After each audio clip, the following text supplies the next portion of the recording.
I ain't even pay attention. All this talking and you ain't hear shit. Sorry about that, y'all. It is Friday night, and all I can say is life is good in the world that we live in as long as we're alive.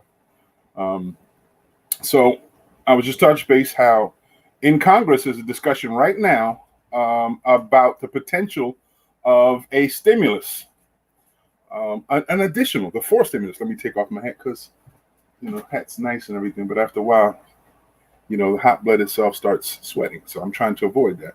So the truth of the matter is that right now Congress is in discussion. There's a potential for a fourth stimulus check, y'all. Fourth stimulus check. And the reality is that it may not go. It may not pass. But this is what they're proposing. $2,000 as a one-time payment and $1,000 every month until the epidemic or the worldwide virus vanishes on this shore. So we have to make sure that we're paying attention to all those things. Okay? So that's what's being talked about. In addition to, if y'all been noticing, the world is acting up. Did you see recently how there was another mass shooting that took place? Was that Colorado? Denver, Colorado. I think it was Denver, Colorado. And it was another reason, in my opinion, for better gun laws. I ain't gonna say stricter, but better gun laws to avoid more people having access to weapons. From what the story suggests, that person who owns that weapon bought that weapon just maybe a week before, playing around with it, talking all the shit, and this week before, and all of a sudden want to go into a supermarket and act up because of his mental health concern. This is what apparently took place because there's a big discussion about what it is and why he did it. Some people want to emphasize that the man apparently has an Arabic name, and America loves to throw that around. There's always a blame for this and blame for that, but ultimately there's no need to divert the blame. It's the person who did it, not the person's religion, not their culture. It's the person that did it. So we're sending our prayers to all the individuals there. In addition to, you're seeing a lot of anti-Asian sentiments in Atlanta. Some deaths had occurred, and it's really sad how people are being targeted that way.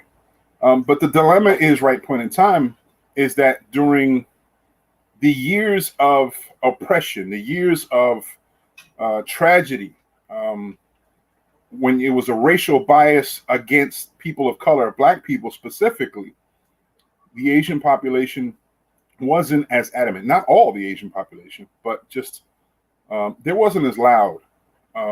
But we had lots of people who were allies to the Asian population who are standing with them now. And then back when we were fighting and protesting, we didn't see too many Asians there. It's really sad, and it may be true. But ultimately, we all deserve to stand against oppression, and we need to stand against violence. And if it's racial bigotry, if it's bigotry and hatred, we need to stand together against it all. Because the unfortunate truth is that we can't go back in time to redo any of what had happened in the past. But we can work together to try to make the future better. But we have to stand right now against hatred, bigotry, all the way around. Can I get a hug, please? Please, I need a hug. Can I get a hug? No? Okay. All right. Anyway. Okay. She just likes to be in the camera once in a while. I was trying to hook her up. As the associate producer, she should have a place. If y'all see my beautiful abode in the background, it's because the green screen ain't necessarily needed. But moving forward, I just wanted folks to feel more comfortable in their understanding. We're trying to be very accessible and very active in promoting diversity because it's extremely important. I love a diverse community. I love it. I love seeing people's cultural differences. I love to see how we can coexist on this wonderful planet that we call Earth and celebrate and honor respectfully each other. My wife and I, we when we get a chance to, we go to different places to see and experience new things. Food specifically, culture secondarily. even music. Um, we're just like that. We're built a little different than a lot of folks may be. So we try to do that. So we're very adamant in promoting that. It's extremely important that we learn to coexist. We're better neighbors. As I say, good fences makes good neighbors. That right there identifies the respect.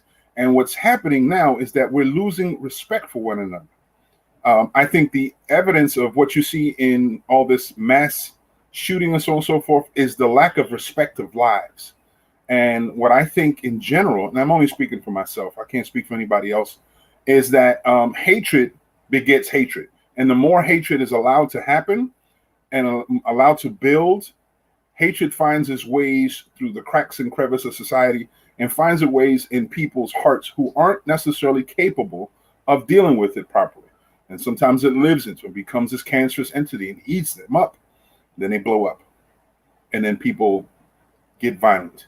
And then things happen to innocent individuals based on appearance, based on opinion. And it's extremely sad. We have to do better. What had happened in Atlanta is just an example of what's been happening nationwide recently. We have to stand to protect all human lives. And then for those of us who benefited from staying in the background so long and not being included or not being involved in the discussion, I'm being honest with this stuff. It's time for you to stand up. It's time for you to be part of the discussion. A lot of businesses depend on black dollars. A lot of people make a really good living off of the black economy. And they take dollars from the black community and they go to other communities, their own communities outside in the suburban areas and what have you. And that's the only involvement they seem to have with the community. Some correlation, some discussion, some interpersonal discussions here and there. And that's fine. That's a basis of it. But those dollars need to maintain in our community. And the equity that we can develop with that could actually go and become a lot larger, a lot better. If some of you who thrive off the dollars of the economy lived in the same communities where your businesses were, maybe we would be different. Maybe we'd enjoy things a little differently. So just a discussion. I just wanted to make sure that I pass on because it's extremely important that during this point in time that we do better. And by doing better means being more active to try to be helpful, not just let shit happen and let shit slide. There's a lot of people that talk about how, well, it's not me. I'm not worrying about me. When it comes to me and mine, then that's when I get up. And that's the problem. We've allowed that to happen so long. That's why oppression seems to thrive. That's why the oppressor seems to benefit from us being so separated as a community and as a people and as a universal family. So I'm off my soapbox. And it seems like I've got a panelist, the ever so important. We have Laurel. What's up? Buenas tardes. ¿Cómo estás? How are you doing? I'm hanging in there, Doctor. Oh, I got an echo. Hold on. What you got? I heard an echo. It's probably because the speaker opened up. My speaker and the microphone's not too far. Okay. My studio, the bat cave over here seems to be congested until I can, really thoroughly expand. So what's up, girl? How you doing? I'm okay. The doctor adjusted my medicine and put me on Ubrelvy. So I got a new migraine medication. Good for you. So hopefully it'll work. It's only been a day. So I still have a headache, but I don't have that nauseating pain. So okay. I'm about to put you on mute. Well, anybody else here but us, but I have to make up some food. I'm hungry. Okay. Well, you do that. What I'll do is I'll just keep doing what I'm doing. Not a problem. I'll just put you on the low. You let me know when you're ready. All right. I'm here. I'll take you off the screen. You want me? You said put a mute, right? So if you want, I'll just take. Well, there's nobody else here. For right now. I'm not making a noise yet. Yeah. Okay. I'm just preparing my meat. Okay, yes, you rub on that meat all you need to. Get it in, get it on the nooks and crannies. You know, Uh-huh. make sure you massage it well and let it do what it needs to do. So, we're just touching base So about the issues that we're seeing nationwide. now Um, what happened in Atlanta? I heard somebody talking about it today at work, but I really wasn't paying attention. well, Atlanta, it seems to be that a bunch of Asians, Asian Oh, the business hate. owners, Okay. Yeah. right? They were being attacked. Apparently, and a couple of them died. So Oh, yeah, what? and for those of us who may be aware of Atlanta, Atlanta thrives off of the hair industry, the hair industry, cosmetics, and so on and so forth. It's really, really big down there. And I know a lot of consumers over there, a lot of consumer based businesses are Asian owned. And Mm-hmm. I think that's where they were trying to strike them. And it's really sad that people are suffering. But as more and more we go on, we see all this dilemma grow. You know, the discussion right now, I know it's on a widespread, people who are pro black are saying, we're standing with you. However, where were you when we needed you by standing next to us? And it's really sad because we see that truth in a lot of situations where you have Mm-hmm. communities like in Atlanta, where you have so many individuals, so many businesses who are Asian based businesses, and they provide services and goods to the black community, and they need those dollars. But when travesty, some sort of tragedy happens, they're quiet. They're only there for the money. They're not worried about the other concerns. Um, Mm-hmm. I don't know, but this could, in my opinion, grow and blossom into something extremely ugly because it's showing a divide. Recently, I saw a video from an actor who is an accomplished American actor, American Asian actor, and he made a widespread suggestion, stand with us, we'll stand with you, that type of deal. But he made a reference as if no one's stood to, I guess, defend or speak on behalf of people of color. And I was like thinking to myself, oh, you're just starting to wake up and realize that Asian people are people of color also, Because they don't see themselves as that. and that, Just like I was saying, about the Indian Americans, they don't see themselves as being African or Asian, but they're from those continents. Like you are from the continent that you originate from, and even what I want Egyptian people or whatever, you can't tell us they're African. there's some people that like to portray themselves like they're different. I'm like, my man, what happened to geography? You don't know about placement. No, they don't know nothing about that. But Haitian people, you can't tell them they're black. So Please, they'll try to chop your head off. it's so sad how we go through identity crisis in the African or the black diaspora. So many Hmm. individuals talk about how they're proud this, proud that, but they omit the black part. Okay. I'm like, in certain instances you can't deny the truth, and other instances don't deny the truth because ultimately you're part of the family. Right. So I know that's an ongoing thing, debate amongst Latinos. And some of us that are far more awake and been awake are trying to let them explore their newfound reality. Oh, But nothing but a boat stop. I'm like, exactly, and that's exactly the case. When in slavery, the diamond slave trade, when the boat was dropped off, first time I heard that analogy was a speech by the minister Louis Farrakhan that talked about Mm. that in the past. How my cousins, he talked to reference cousins. I have cousins that were dropped off on this long trip. I have my first set of cousins that were dropped off in Montserrat. Second set of cousins that were dropped off in Puerto Rico. I had some cousins that were dropped off in Haiti and Jamaica, in southern Florida. Then finally, when I was dropped off in Virginia. Then after years and generations, we forgot we were cousins. And Hmm. it's the evident truth that identity crisis we're going through, race issues in America are being denied. The essence is for us to be disunited, to be ununited, to avoid from our unity. And I think white supremacy is scared. I If can we tell you were, one thing. If they were to do that DNA test, a lot of them the Latino, the Caribbean, They would have more black and more African genes than they would think. Yeah, yeah, in a very, very real way.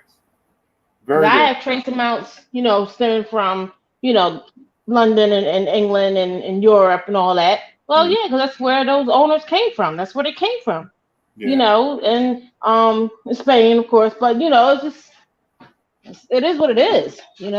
right. But you know what? In that situation, one thing I found out is that some people can't make a connection It's called ignorance. to anything other than, but they can't make a connection to anything except for whatever's other past slavery. They really can't identify with what has transpired during slavery or what has transpired um, due to slave. What have happened before that. And if we were to understand that more, maybe we would be a little less incumbent of being separated, being so broken apart as a community. You know what I mean? Yeah, it's called ignorance. It's called ignorance. You can't accept what you don't know, Mm-hmm. or you know and won't accept. So Yeah. So I don't know. Like I said, it's really difficult sometimes.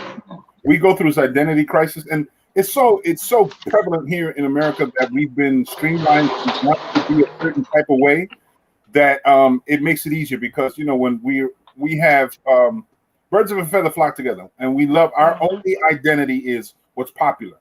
You know, that's like the discussion I just saw recently.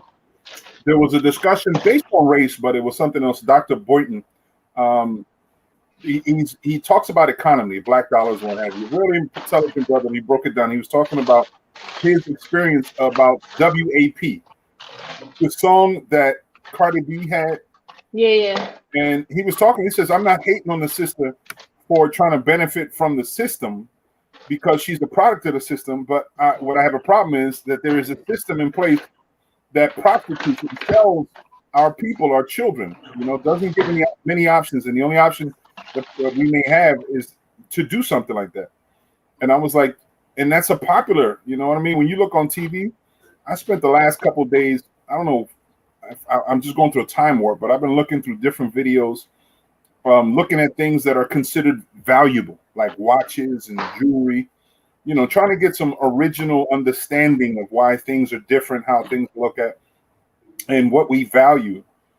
And ultimately, I still say the same thing. What we need to value more of is each other, human beings, and we don't do that. We're Only when somebody has passed away that they love, then they want to cry about it. Well, Mhm. where were you when they were alive and they were saying, "Hey, call me. What do you need? Call me if you need anything." You never say anything. Right. So weddings and funerals, and most time, unfortunately, is when we see our people. Mm-hmm. Yeah, it's sad. It's sad, and it don't take much. Like what I see on social media is a lot of people say "R.I.P. R.I.P." for this, and I keep thinking the same thing. I said, I'm wondering myself, how many times while the person was alive did you reach out? How many times did And you try to spend time with that person? How many times I'm did guilty of you? it myself. I'm guilty of it myself. We're all Um, we're all guilty of it. We're all guilty of it. I know I'm trying to do better, and I'll be honest with it. I'm trying to do better, but sometimes I don't want to deal with people's bullshit. The hmm? shit that they bring on Oh, themselves. That's what yep, really gets on my nerves. The bullshit that they bring on themselves. So yep. I try not to. I try not to let that be the reason why I try not to stay away from people too long. You know what I mean? I make a phone call, and maybe a month since I talk to a person. There's people like old friends of mine that I've seen. I would talk to them maybe once every 5 months, and we pick it up the conversation like we left off, and we just always had that type of relationship. hmm But then people that you really care about that you have lost touch with, then when you find out they die, you're like, damn, if only I would have contacted them. If I only reach out. hmm Um, if That you're grease is hot. if you're trying to fry something that's frozen, Oh yeah, I know. okay, That's why I was like, yeah, I see how you jumping. I'm like, okay, expect to jump. oh, I Expect to know. jump. Trust me. Yeah. See, brother Mike Um, is on the chat side. I don't know if he's I willing fell to in love with this. what fried okra. Uh, yes. I Okay. never used to eat it this way. Used to eat it, just in the pan, sauteed in the pan with some bacon and some grease or whatever, salt You and should pepper. But you should try making it fresh. well, yeah, but I didn't feel like it because I had to go get the okra and I gotta cut it up and I gotta wash it. I'm hungry. Excuses, excuses, excuses. I It's got not an excuse. It's a fact. you. I got you. I could So last night. I had a I wanted to make some bacalaitos, right? So I made some bacalaitos, right. and then I had some squid in the freezer that I bought the other day. I wanted to make some calamari, right? So last night, you don't like calamari? What? Anyway, I'm No, not. That's not for me. no me gusta. So I made some calamari, and I make fresh calamari. So my wife and my son both were like, I don't know about that. When I made it, looks just like you do anywhere else. And it came out just a little more salty than I wanted, so I shouldn't have added salt to the flour. But it came out Hmm. just as good, and I kept thinking, I said, if I had the perfect kitchen, prep stations. I have prep stations just about everywhere. You know what I mean? So in case I do want to eat something that's breaded, I already had a breading station that I can sieve the flour, make sure everything's fresh and clean. A fryer, I'd have a double or triple fryer on one side when I need to fry something. Access to the wash. If I had a bomb kitchen, oh, we'd be eating well and fresh a lot, but not all the time. Hmm. You know, my wife keeps saying if we had a big enough kitchen and she starts cooking, I'm like, mm-hmm, mm-hmm, Imagina eso. mm-hmm. Yep, yep. So, So where's everybody? How everybody, was your day? it was okay. Actually, my day, um, That's I not woke hot up with enough. a good feeling and a good mood. Last night, I noticed that the moon was coming out, and I did some introspection, and I was thinking about things, and I was like, and I've been trying to change the message in the family. I'm trying to change, help encourage positivity. Are we saying that we're Mm. gonna be out of these dark realms for a while? We're gonna get out there. Um, yeah, Mike said this is the cooking part of the show called Cooking with Laurel. Sorry. I just got off of work and I'm hungry. Well, he understands that. He said, Who's he Mike, on the chat? I don't see the chat. on Facebook. If you're on Oh Facebook, you yeah. can chat there. Because I got the Yeah. YouTube running and Facebook. So if you're on YouTube, you see it there. But you're going Yeah. directly to the StreamYard, so you see StreamYard. Matter of fact, Yeah. I'll put it on the comment. You see it. Matter of fact, I'll go to the comment section. I forgot that I can do that when I see something pop up. All right, wait. Yeah, be careful with this grease. Where's it at? My man Mike's coming on. That's yogurt. I mean yogurt. Okra. I got steak in the oven. In the broiler. Hello, Yeah. hello. Hello? What's up, bro?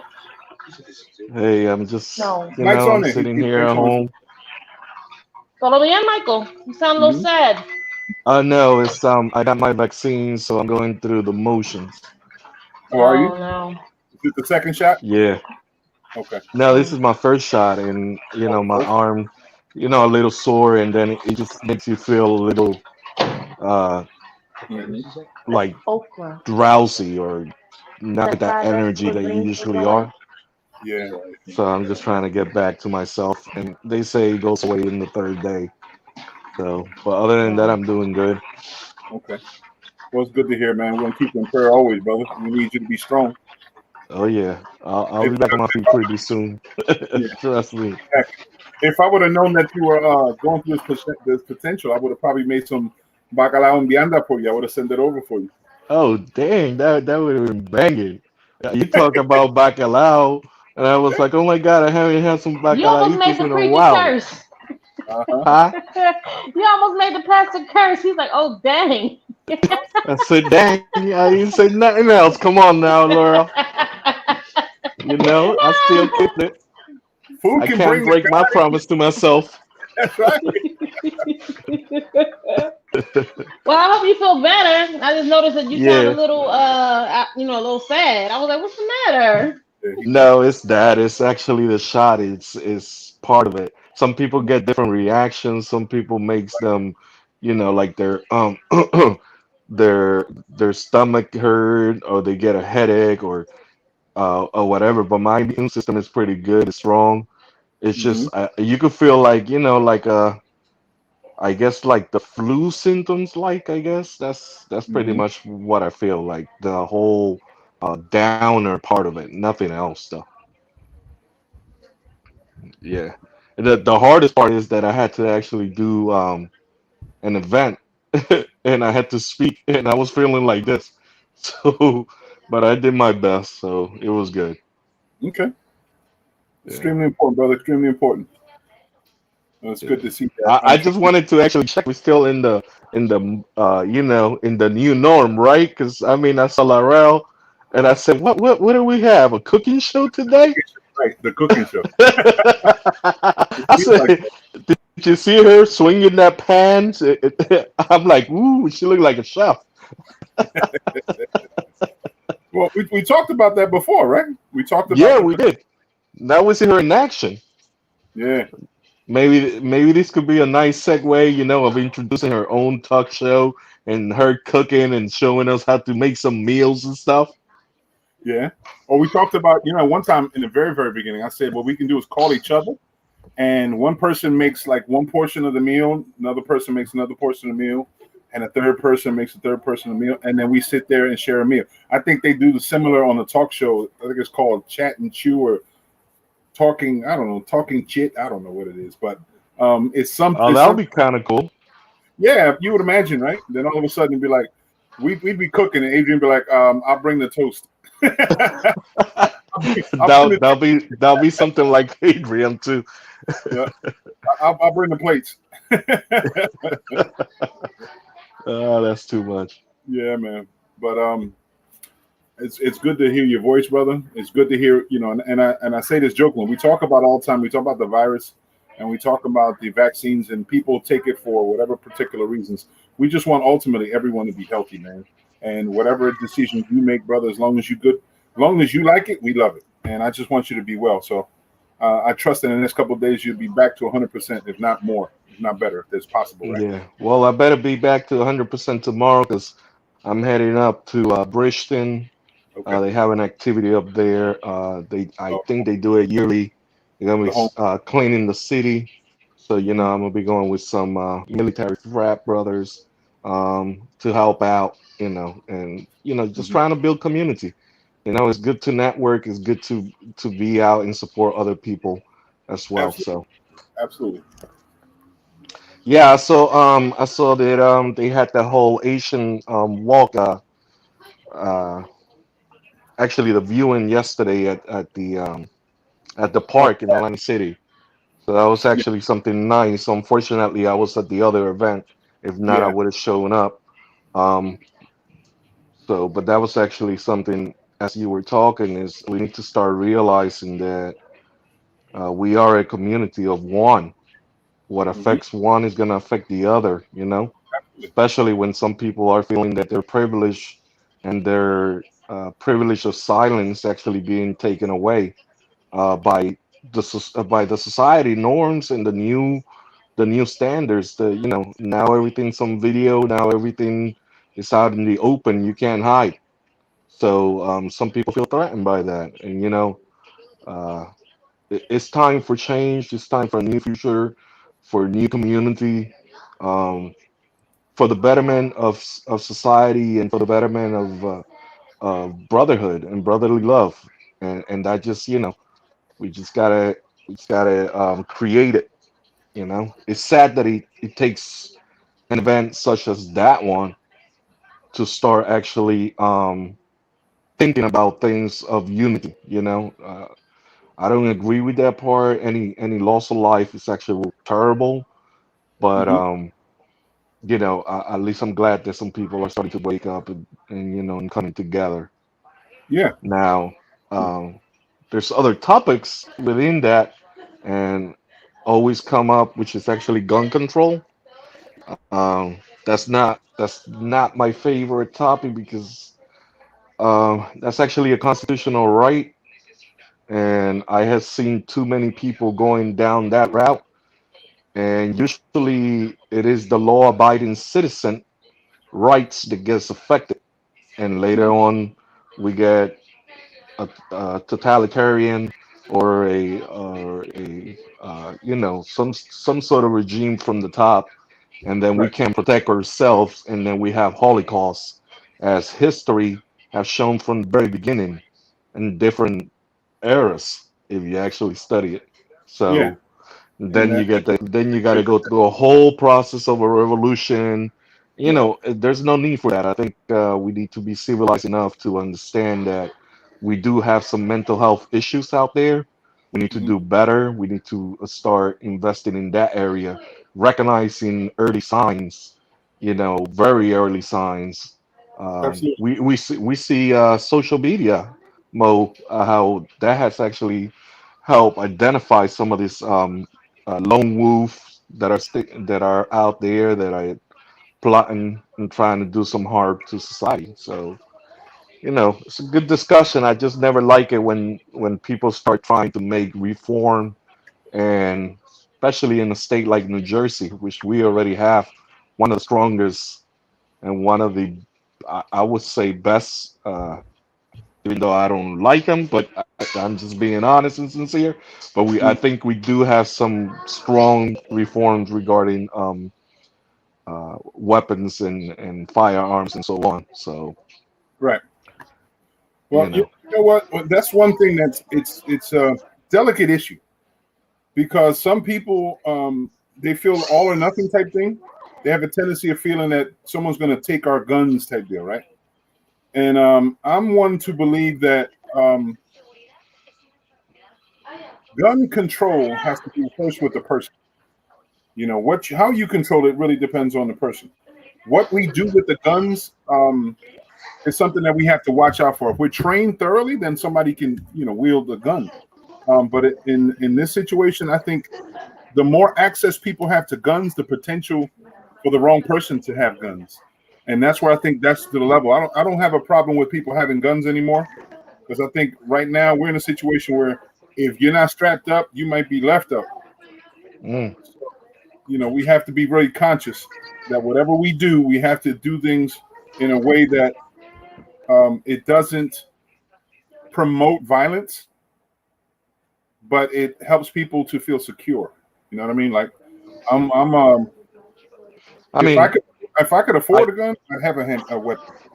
I haven't actually gone for my permits or anything like that. Being ex-military, I believe in Right, self-defense.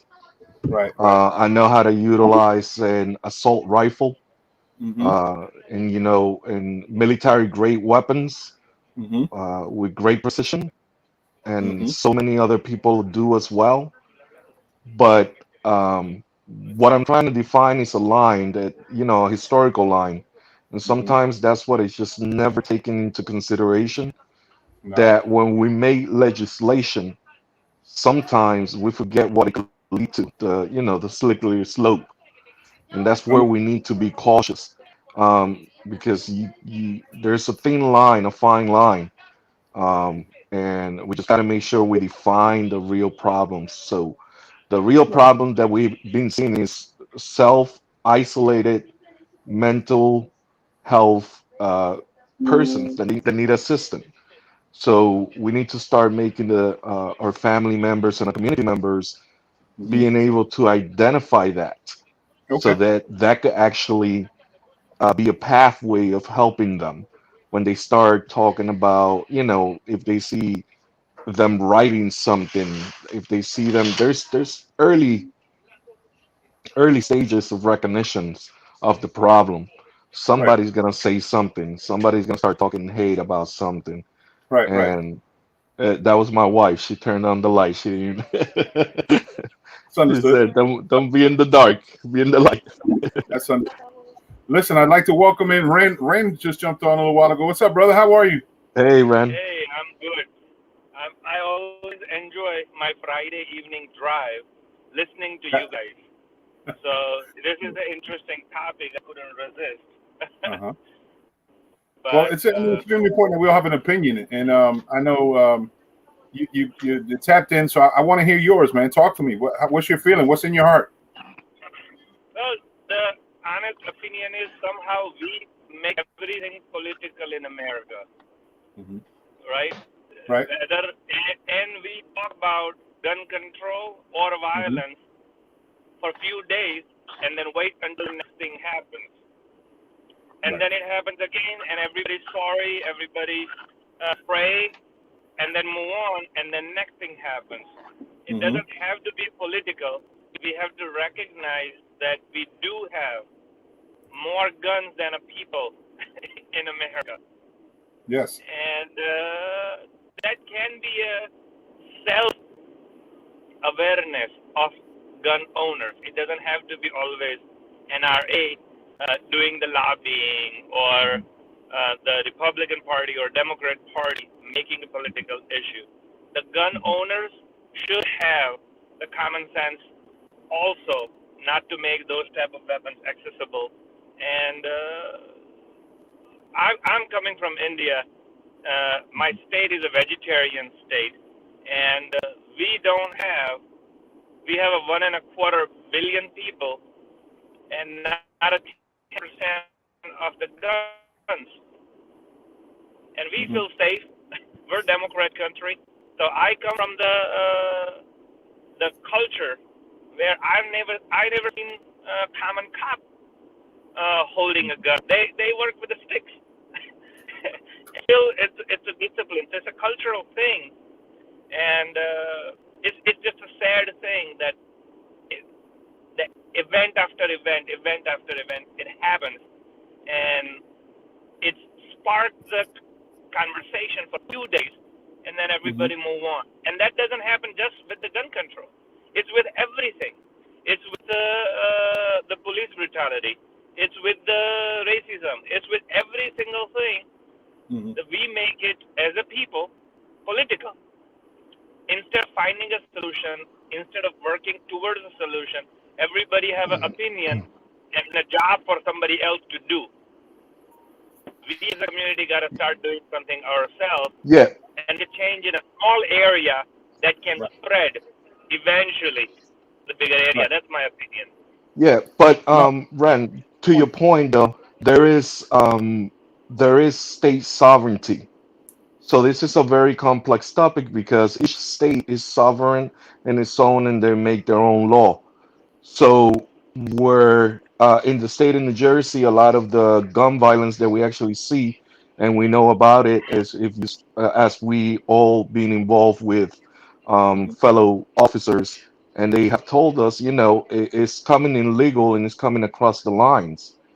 Hmm. State of New Jersey is actually a good state, an example state that has good gun laws for, law-abiding citizens.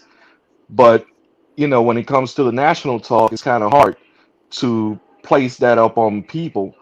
And if we want to talk about AR-15s or anything like that of that matter, that is a semi-automatic weapon, but it only shoots 3 rounds. Hmm. It's not a military grade weapon unless it is actually altered. So when we don't recognize and we don't actually possess guns or we don't actually respect them, then sometimes people feel that you may not need them.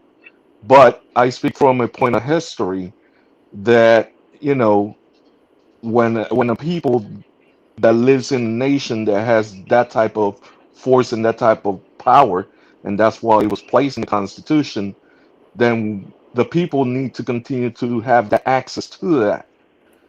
Because, as I said, we seen too many things that could lead to a person coming in control of this nation, and then if the people cannot defend the Constitution and the nation, that's what I'm having trouble with. So we have to find that middle ground of Okay. where I think it's more of a need of mental health help and talking about that whole hate of that people have internalized towards uh, other people of different colors or different culture, Hmm. so that's actually how holding these conversations where we could come together and confront differences of opinions, but yet respect one another. Okay. You see, that's actually growth and change, and it helps others to think. let me revisit something that Ren had hit on a nose that I really think something that we don't think about. The culture, gun culture here in America seems to thrive. And is it part of a greater culture of violence? Because if you look at reports all over the world about arrests, people who are arrested versus regular things, crimes, the type of crimes, what have you, seems to America is a violent community, a violent culture. We're a violent people. And is this somewhat of a byproduct of all this violence that we seem to promote? Is it because culturally, as a people, America we just thrive on violence? I mean, we already know that our economy weighs heavily on the idea of violence using the military complex around the world, and how violence has been a promoter of what they call democracy, worldwide democracy. In other situations, could be looked at differently. Are we a violent community? Are we a violent culture here in America? What do you think? All you got to do is watch Hollywood. Okay, the movies, what we entertain ourselves with, right? Hollywood and video games. You Mm-hmm.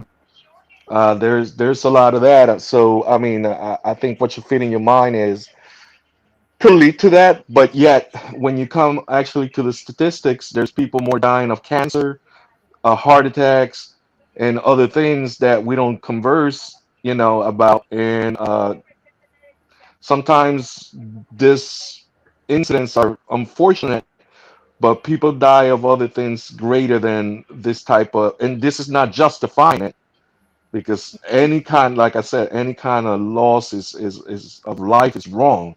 But I think that there's a bigger issue here, and it's the mental health issue. We have a problem. There's isolation, there's frustration, there's things that we don't talk about. So we just need to teach our communities to recognize this type of things. It's not normal for someone to, you know, start writing certain graffitis about certain hate speeches about something. And we got to be very cautious what that hate speech could be, because in times past, hate speech was a Puerto Rican flag. Mm-hmm. You see, and the people of the island of Puerto Rico were arrested Yes. for holding the And national flag.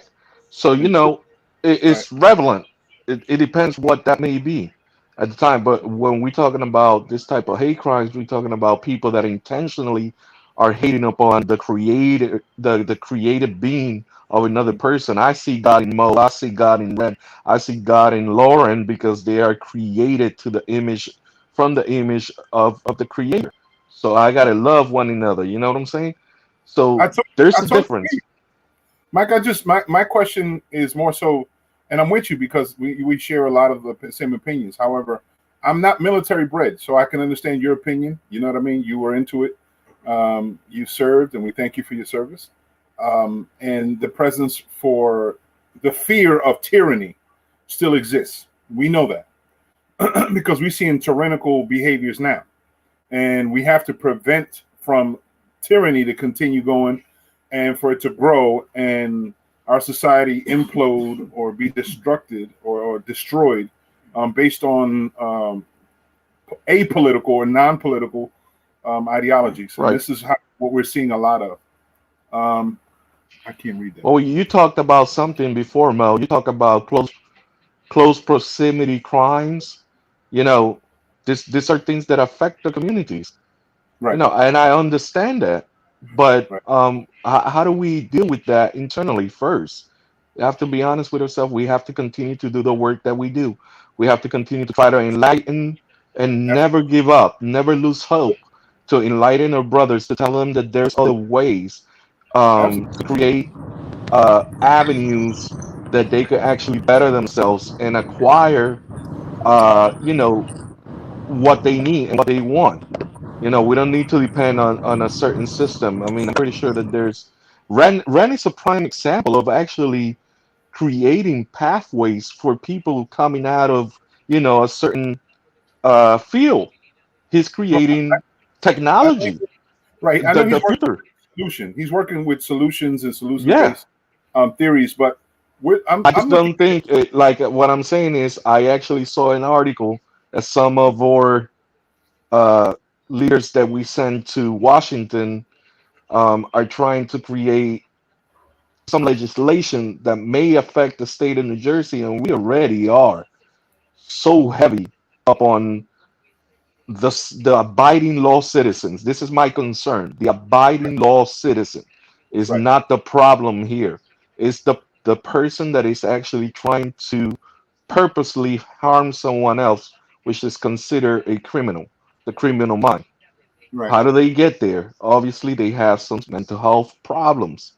And Right. that's why I think I'm gonna be a big advocate of actually trying to go towards the mental health. How do we determine that? How do we recognize that? How do we teach our society to recognize those issues early stage? Let's get these people help so they don't get to that point where they feel that they need to take someone else's life to prove a point. Well, do you think that with that being said, and I know, like I said, matter of fact, before I go on with that idea, Ren, when you talked about culture wise, you coming from a different part of the world and coming into America as a first generation immigrant or second generation immigrant, whichever generation you are, from your upbringing where you originally came from, you said India, right? How is violence looked at in India versus how violence is looked at here in America? Ren, are you there? He's there. I just think it's his sound may be down. Yeah, because he's driving, so usually sometimes when he hit that death spot, you know. Right. Well, let's welcome our brother, my man Adrian is in the house. What's up, Adrian? How are you, brother? What's going on, guys? What's going on? What's up? How you feel, Hey, man? Adrian, how are you? Hey, another live Friday night, huh? There Yeah. you go. Hey, Adrian. Yeah. Hey, what's up? We were talking a little bit about violence in America, and we were talking. This is more so about the discussions about what happened in Atlanta, and then the anti-Asian hatred that seems to be going on. And we're just talking about gun violence and violence as all. And our brother Ren Parika is on the phone. He's on his ride home, and he tapped in and talked about something. And he mentioned about culture. You know, the culture where he comes from. It's a little bit different. Okay. And here, the culture of violence is more politicized and it's more politically oriented. And I think what he was saying is that, you know, it's only a hot topic for the moment. It's not an ongoing thing. I mean, I agree. We're a hot topic society. Whatever is hottest now, we're going to jump on it right now. And if we can't jump on it right now, we'll cancel it. Ain't that the case, Mike? Yeah, but if you look at it more, those assault rifles were never meant to go hunting deers. I tell you, because Bambi won't have a chance. Yeah. Bambi won't have a snowball chance in hell against an AK. You see what I'm Well, saying? but You know, a lot of these. an AR-15 is actually just a rifle. It's not an assault rifle. It's trust me, there's not military grade. That would not help me on the field. I there's other weapons that are utilized in the military field. The people, and that's where the confusion is. We need to know our weapons. That is just a rifle, nothing else. Okay, but at the same token, you have something that could actually, kill multiple people, all at the same time is ridiculous. These people are getting a hold of all these assault rifles or whatever the case may be. I mean, it's self-explanatory. You know, the First Amendment rights. You try to take away those guys' guns, and they're going to show back up at the Capitol again with more guns. Mm-hmm. Remember, they showed up in Michigan with a lot of guns at the Capitol up there. Then they did it in Washington D.C. because they think that freedom. I understand where you're going with that, but remember how there was what was the other group that you were talking about, Mo? The Of the Proud black Boys, brothers that actually show up Oh, in with the Atlanta. gun. Yeah, in Atlanta. You see what Yeah. I'm saying? Sometimes it's about uh, when people there's two different talks, two different conversations. There's one of well, isolated mental health issues of that they get criminalized. They become criminals because they um, take up on the weapon and their ideology, and they just decide to, I want to actually go ahead and become a terrorist. and spread that terror You know to a something, Mike? community. A lot of these guys, But then a at lot the of these same guys are token, is we got to be careful when we actually try to make law-abiding citizens that own their weapon for other reasons even tighter. I just that's just too much to me. The slippery slope. And it starts a lot of early. stuff in It America, Mike, took, is slippery slope. for example, A lot for of it is Hitler, it slippery took slope, my them, friend. I think it was like 10 years, but it got there. And then what happened? You see what I'm saying? Is and even in other places, the same thing happened. And even if we didn't have guns, right? There's people that are gonna pick up machetes. I know of actually some what are they called? I forget the proper name right now. We send missionaries. We have sent missionaries overseas, and they get threatened by machetes, or some of them have actually gotten cut by machetes because they're preaching. So it doesn't matter. The problem here, the bottom line is a heart. Is what's in the mind, what is actually there, what is the mental health issue that the person is actually having that they can actually What's in their mind civilizedly is to kill a lot of people. That's discuss. what's in their Can mind, you you know. can you hear me now? Yeah, go ahead, Brent. I can hear you. I'm going to turn All up your right. mic. Yeah. So I just have to say, I agree with you in terms of a mental health issue, but we have to work both way, I guess, while we're helping to Hmm. identify those who need mental health and help them with access to the treatment. We have to Hmm. hold all those law-abiding gun owners accountable to not to make those type of weapons accessible Hmm. to the folks who have that type of an issue. Because I agree Exactly. that it's a free country. Everybody gotta have a right to buy a gun. You buy a gun, but then you're responsible for that That gun weapon. going into somebody else's hand and take somebody's life. Hmm. Yeah. Until we Yeah, create some but kind of a we got restriction that hey, you go to jail if your gun is used yeah, but to let's kill say my somebody. gun was actually stolen. Well, you're They The have stuff. responsible. criminal mind, this is You're the whole thing. responsible When you hold a to law-abiding citizen responsible for his weapon and he utilized the locket mechanism and he has a safe and it's under there and someone somehow knew or saw it or whatever because he was conversing with the family, they decide to go and steal that safe, go into it, open it up. How are you gonna hold that law-abiding citizen who might have reported that gun stolen, and then 10 years down the road, that weapon is actually utilized in some homicide in another city? yeah. Well, So I You see. So agree. Yes, the this is argument where I'm can talking be where we need to try to see how we could, what is something that we could penalize and not. But I'm not in favor of penalizing law-abiding citizens who actually went through the process, went through the background check, went through the psychological evaluation. Because I mean, we're talking about the state of New Jersey. It's very hard to get a weapon. There's a lot of different flags. You want me to give, So other you want me to give states you have different something? laws. that's the well, reason You state know, of New I let me, Jersey mean, has I'm less a, incidents. go ahead, Brent. No, no, I'm saying that's the reason state of New Jersey or a New York have a less incidence of a mass shooting. We have a different problem. We have a street shooting, not the mass shooting. Okay. One-on-one But street violence. yeah, Proximity we have a violence, that's a which different. Proximity is violence. Yeah, different. because yeah, it's different, and that happens with the illegal trade of the guns. But Hmm. while we're in a conversation on the law-abiding citizen having the gun, just because somebody can steal it and do it, that doesn't mean we don't do anything preventive. You got to make it a little bit hard. Like giving, I was listening to something today on this Hmm. regard. Said just because we have a speeding limit on a parkway while I'm driving, 65, people Okay. do drive 80. So I'm like, okay, people are driving 80, so just take the signs off and let people go crazy. That's not the right way to do it. We got to create some kind of a efforts that, hey, this is happening, you get a ticket, you get this. It's going to reduce the risk of accidents. That's what I'm trying to say. That I'm not saying that anybody who's gun owner, somebody steal their guns, punish them. But you got to start creating some kind of a regulation that makes it.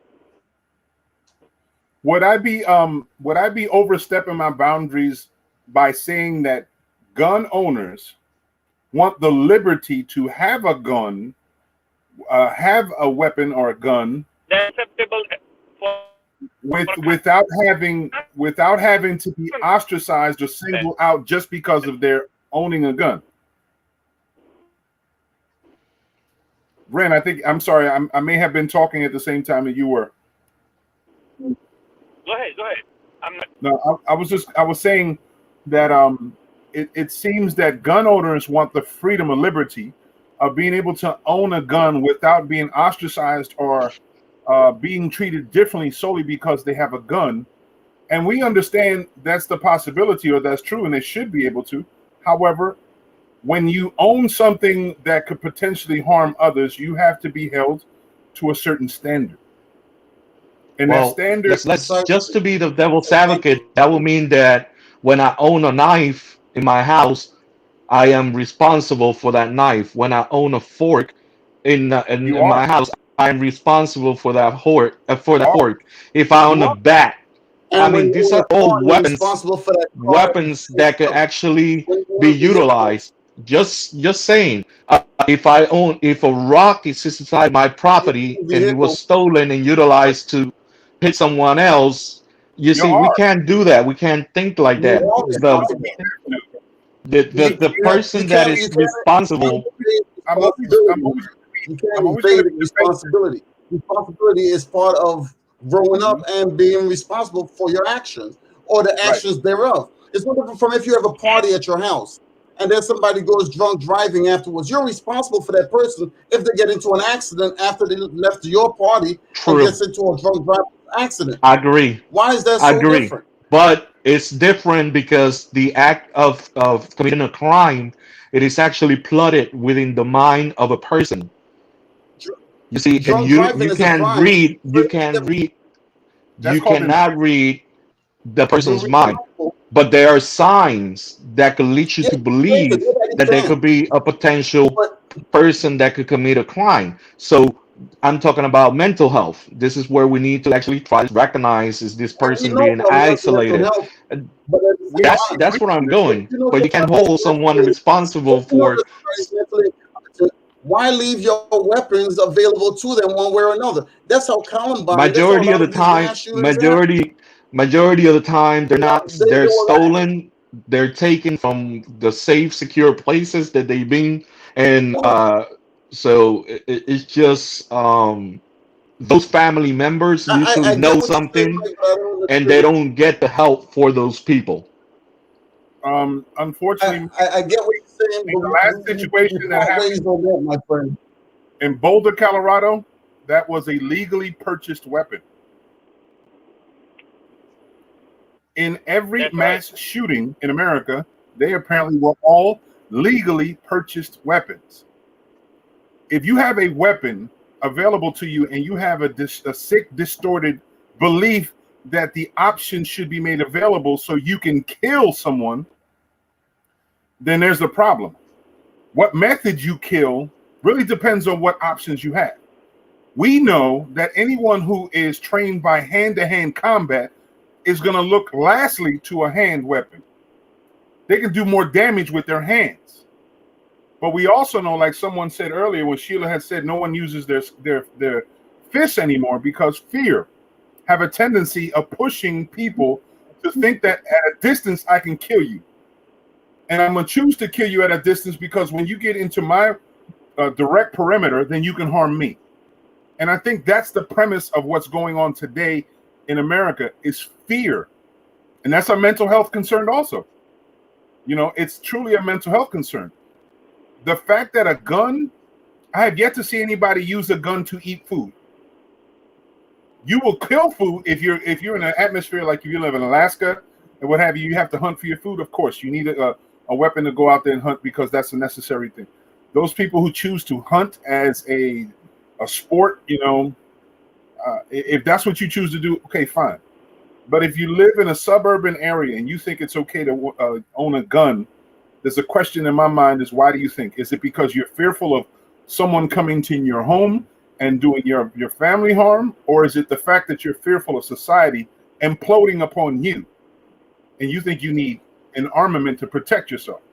And It's a double standard question, but I would say that because of the way that the Constitution is actually made, we cannot articulate from the point of what's the purpose or why, or if it's fear. Um, I would say that I hold the right to purchase a weapon, and I have not done so. But lately, I've been thinking about it, and it's because of different positions of certain things that are going on. Um, you never know. And my mind is a little bit different, and it's always in a self-defense matter. And I've been properly trained to utilize and handle weapons. So it is the last result. It is like the last thing that you want to do.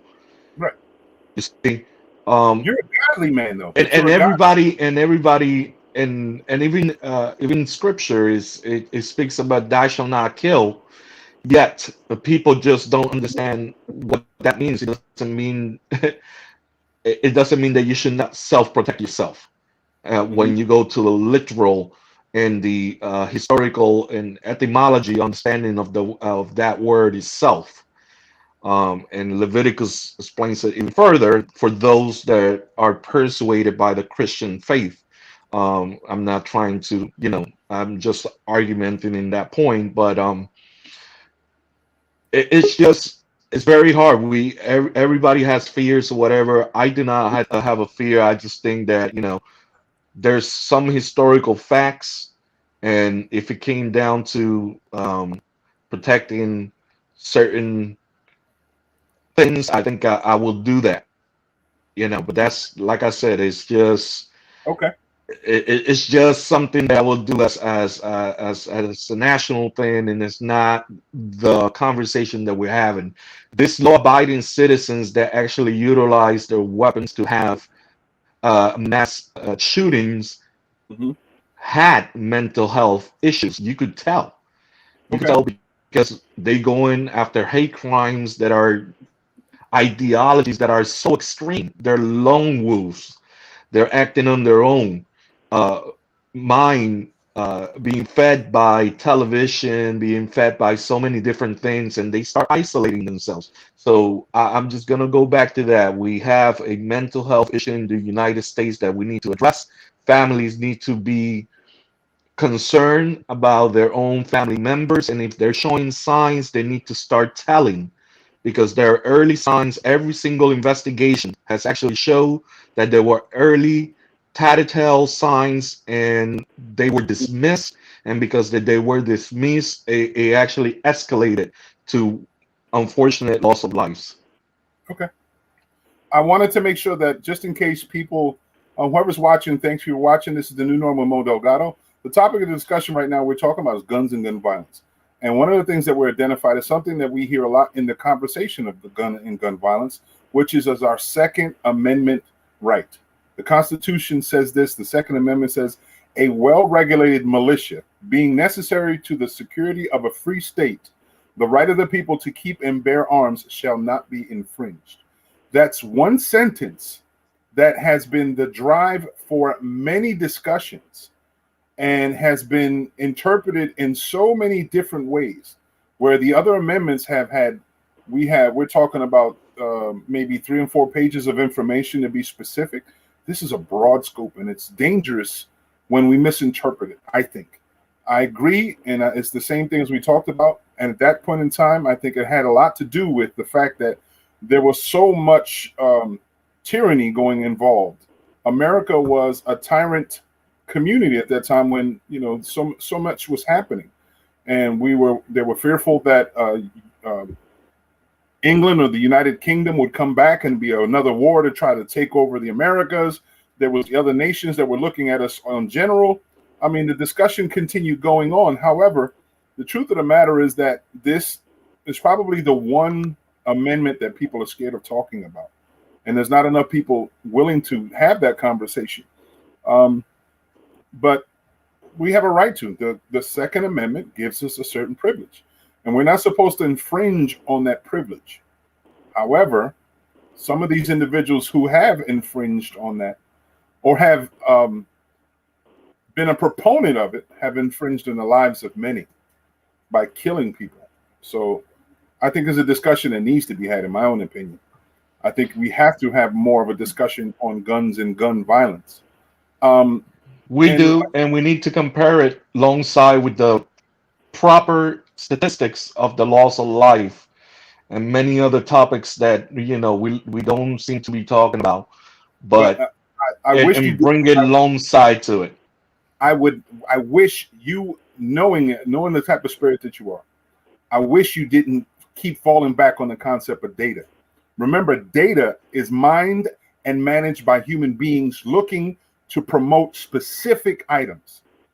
For every data piece that you want to promote, say that we die more from cancer, I can probably provide three or four to say if it wasn't so cancerous in our atmosphere that gun violence has been a perpetrator, maybe people would survive cancer, wouldn't have cancer. There were so many different Yeah. elements that intermingle in this Oh, whole I concept. get that whole discussion. Just like what's the whole argument of the global warming. Hmm. For every single argument piece of science that there's out there for global warming, there is one against it. And I understand, but respectfully, I think this one is one of the ones that we're gonna stay in two different mindsets, but to come together. And we've been agreeing on a lot of different things, and this is what I like about our family, that we are Absolutely. able to hold these conversations, bring it forward from different point of views, and still be able to love each other. And I think that's the best message that the new norm is able to bring, where Absolutely. people are able to come to the table, hold discussions, and try to bring healing through conversation that is actually engageful and that is actually meaningful. Absolutely.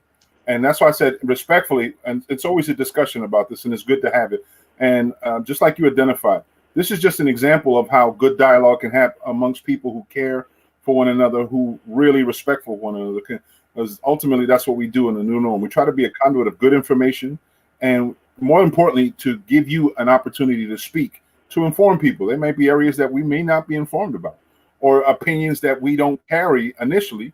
But the more and more we talk about it, you help us expand on an idea, and our opinions may change a little.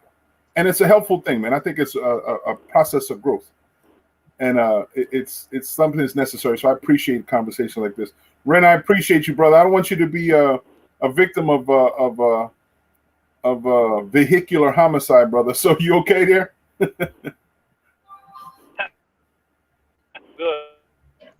Okay. Here, come to so time I drive some the pod. Okay. Ren, I don't know if you can hear me, but you're going through some digital problems. Adrian, we got to talk to your family, man. We got to find out where we have a problem. I'll reach out to him on Sprint, all right? Right. We got to have conversations. I think, matter of fact, Ren might be aware of some of the conversation hookups before. We were jokingly saying, I don't know if you saw 2 weeks ago, Ren, we were talking about the digital issues we were having. And because historically, Trinidad has a strong Indian population, we joked around about how the tech world and computers, it gets resourced to so many in India that we said jokingly there could be a cousin of his that may have been watching the show, joking with us, messing with our bandwidth. So I don't know what it is, but you're going through. Remember, we talked about when you get towards Brick Township or something like that. He's moving from tower to tower, and that's the reason why he's breaking up. Yeah, there you go. See, more information. Laurel, that I don't know what you got in your mouth, but it looked like it was chocolatey. You saw that, Mike? Yeah, I was thinking the same thing. What is she eating now, and why is she eating it right now? Because it's making me This hungry. is a brownie. It's a brownie cookie with chocolate and walnuts. See, this is the bad stuff. Wow. Well, that's later on in the show, babe. That's later on in the show. No, you missed it. I had started it earlier. I Wait, had to make my dinner.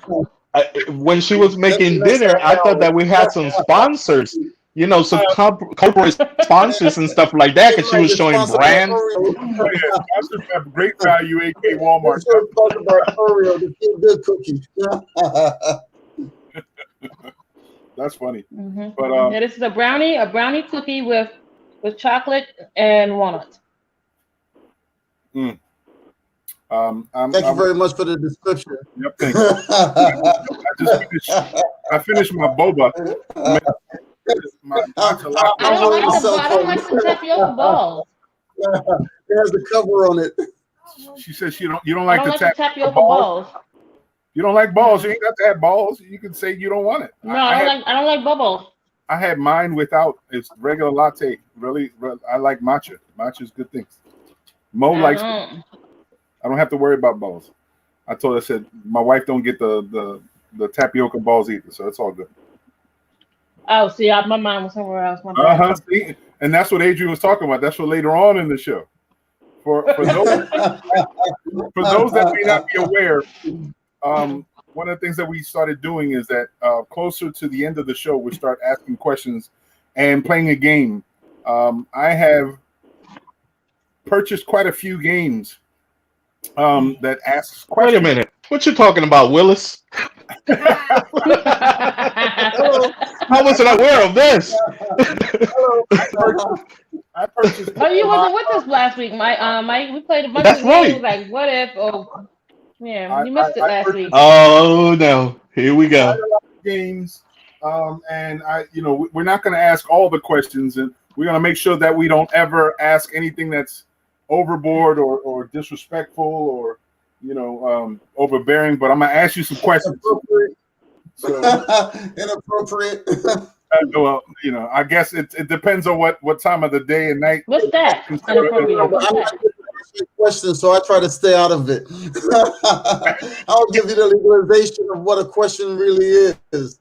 Yeah, we talked about that before. How Adrian has a tendency of navigating away from questions, like he ain't answering shit. Nope, wasn't me. Nope, wasn't me. Nope, I've wasn't been in me. court too many times. Too incriminating. I've been in court too many times. That's funny. Too incriminating. I know what video can do for one. It can get your ass hemmed up.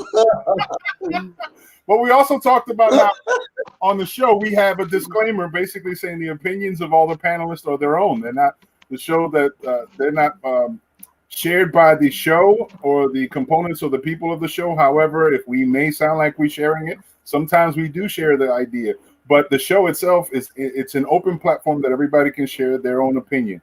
And however they come off, they got to be accountable for it, regardless. I know my wife's always smacking me in the back of my head for stuff that I say or the insinuations that I make because I'm just that type of person. Anybody who's known me for years know that sometimes I push the envelope. Sometimes I don't. Sometimes I keep it nice and green and vanilla. But other times I might just let it fly and say, fuck it. We're going to enjoy life. And I'm young. I'm still young at heart. So I'm going to still let it rock. But that's for later on in the show. And for anybody who's just coming on, this is the new norm of Mo Delgado. It is Friday evening when we have lots of conversations. We talk about different things. It's extremely important for you to understand if you're watching the show, this is a show comprised of people who care about one another and care about things that we talk about. And we share our opinions freely. We don't try to prosecute anybody, persecute anybody, or try to pigeonhole anybody to feel any said way. We're very conscious that everyone's opinion is extremely important. We just want to make sure that we're a conduit to good energy and showing respect for ourselves and the communities that we represent. So with that being said, the conversation that we talked about a little earlier was about gun violence. I think we expressed ourselves quite a bit about it. I think I can say freely that we all feel that it's a shame that people are dying from gun violence. And we have to do better and be more preserving of life, whichever way possible. And we have to be more attentive to one another because our mental state right now during this pandemic, our mental states are being pushed and we're being pushed to all different levels, and we just have to pay attention. And so that's why I'm really happy to see my people to come on, my panelists, my family members, as I call them, because when I'm able to at least touch base with you once a week, we can at least express ourselves and blow out some steam. Adrian, I still think he still has a lot of steam that he's blasting off on the low, not in front of the camera, but we got mad love for the. Hey, Adrian, Hey, what's yo, going on with the stock market? You noticed? it is what it is. Yeah, It's a taking roller it's coaster taking a big dip. ride. What's up with that? It's a roller coaster ride. You know what I'm saying?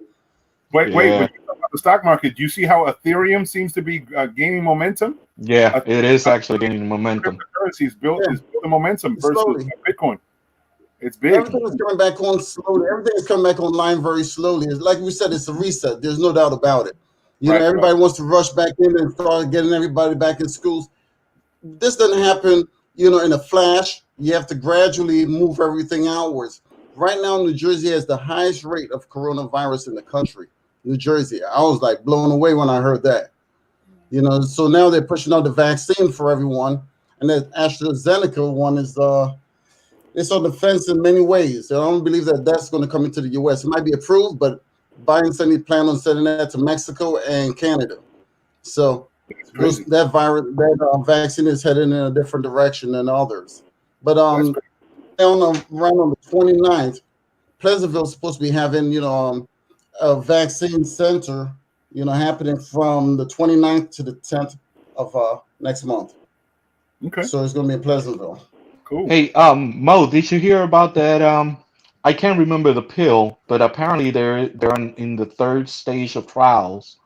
There seems to be a developing a pill that could actually um, attach itself to the particular protein that COVID-19 is actually attacking in the cell, and it's actually telling it creates the immunities, so it kills COVID as before it actually gets into the body or causes any harm. I think And the way I that they think were talking about it is that it's gonna be over the counter. So, I and the trials are going very well. if I'm not A- mistaken, if I'm And not and it's from the Dominican Republic. right, Mm. I did hear something, and I think it was the discussion that this whatever the drug is attaches itself to the actual COVID cell, and it eats away at the prongs, the things that consider the corona, the spikes. It eats on the spikes, so it can't gravitate and latch on and build on more genes. There's no way it latches on, so it dies on itself because it feeds on itself. I was like, wow, if that goes on, that's going to be a wonderful array That's a of game life. changer right there. It's a game Yeah, changer. that's a big shout out to the Dominicanos out there, my brothers out there. God bless you for Yeah, the it's a schools big out game there changer. out there. But you know how America is. If it does with holistic medicine, the Food and Drug Administration is going to get in the way, and I'm hoping that they don't. I really Yeah, hope that. they got to I get a don't piece of really the think pie. it Despite what they say. Mhm. I don't really think it Come on. will, because a lot of our doctors are actually trained at the Dominican Republic, and then Mm. they come here and they do their practice here.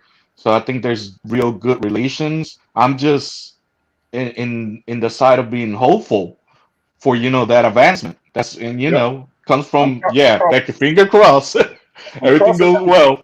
I'm crossing everything. But Yeah, it makes you proud to actually being able to see a sister island working, and their team and their government working towards a solution that may go global if it's going to be doing what they're saying that it's actually doing in the trials.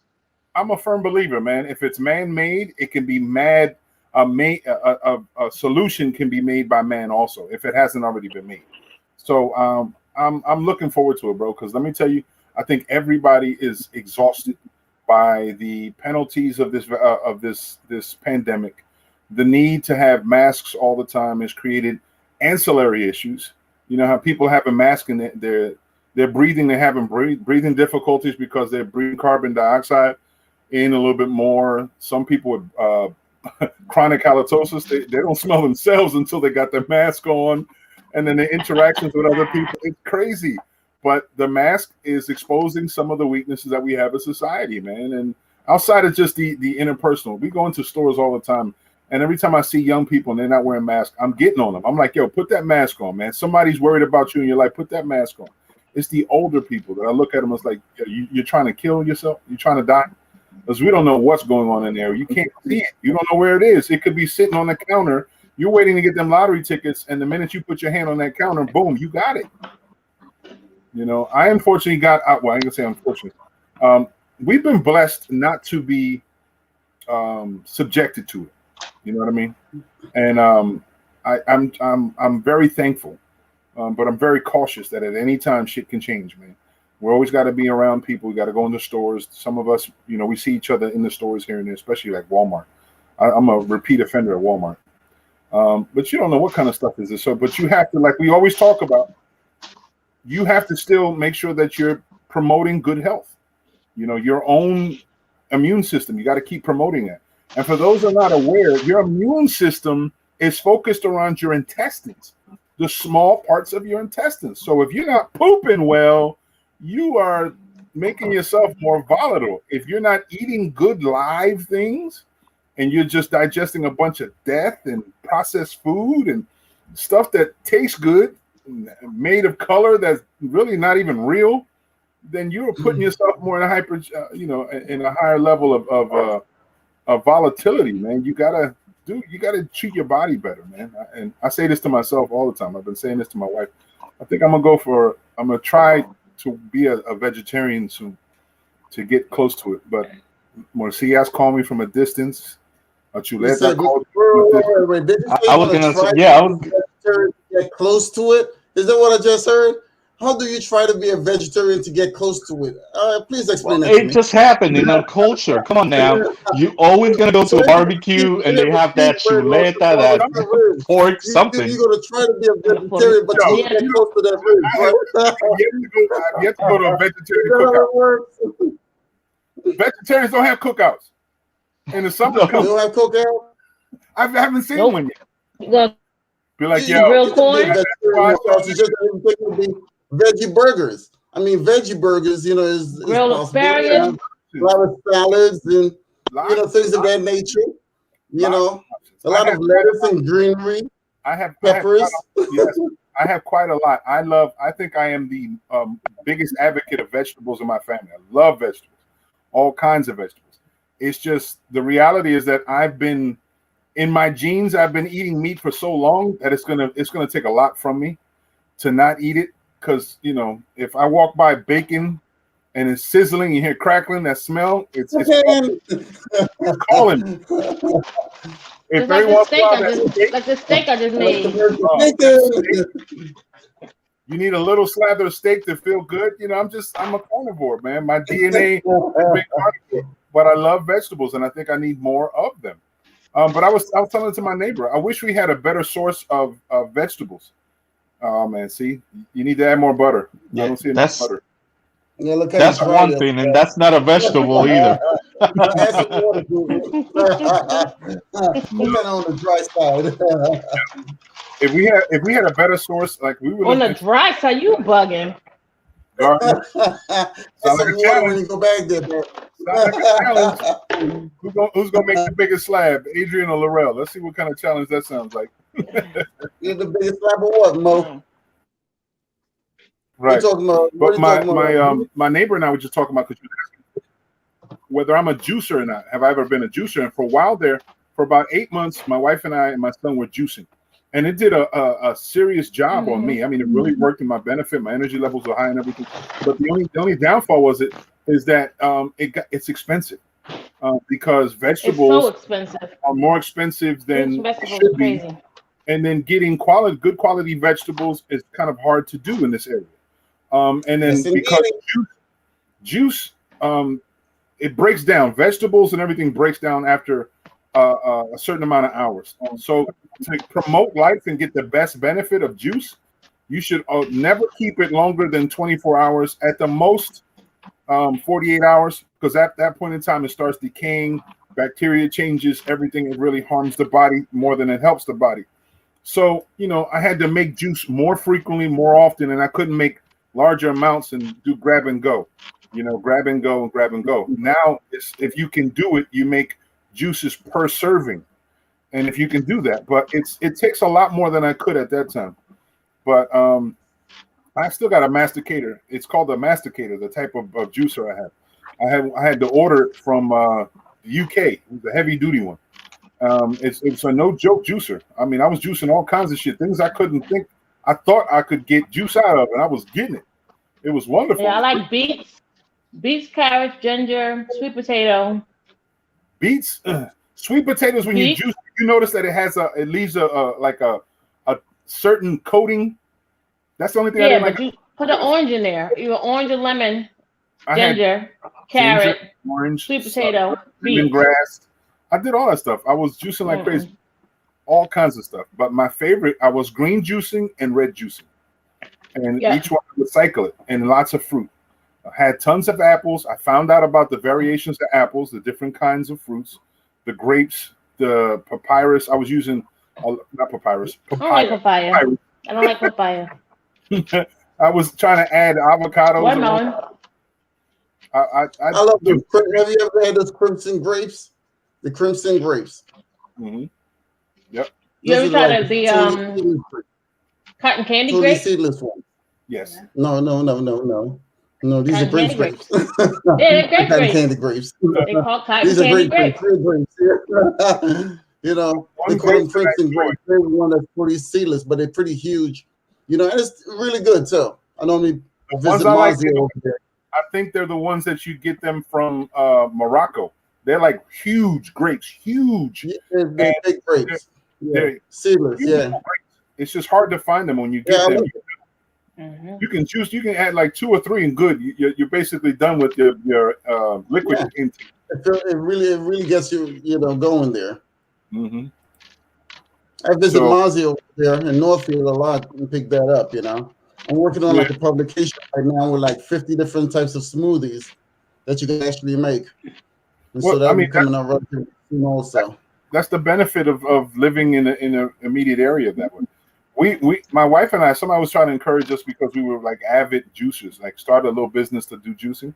But I'm like, it's only going to benefit you if you have a direct retailer to distribute good quality vegetables to you.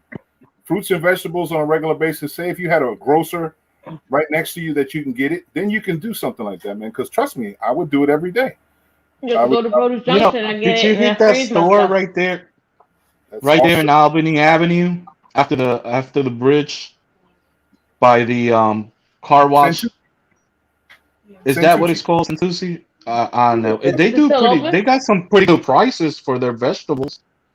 No, it's not. They're not that bad compared to other places. They don't have a wide spread of vegetables. No, they don't. That's the only thing. You only get certain things in certain seasons, and they don't have a large variety. But what you could get is pretty fresh. It's all right. And they serve the vegetables that are popular in the area. So I started talking to them because luckily, like I said, most of the staff there are Latinos. So when I go in there and talk to them, and you can find specific items that they're Latino. Santucci's on Albany Avenue next to the car wash. It's right next to Gino's. I said, what did Adrian say? No, it says I had to cross to the Produce Junction just like you do. Yeah. Yep. Produce Junction in Northfield. Right.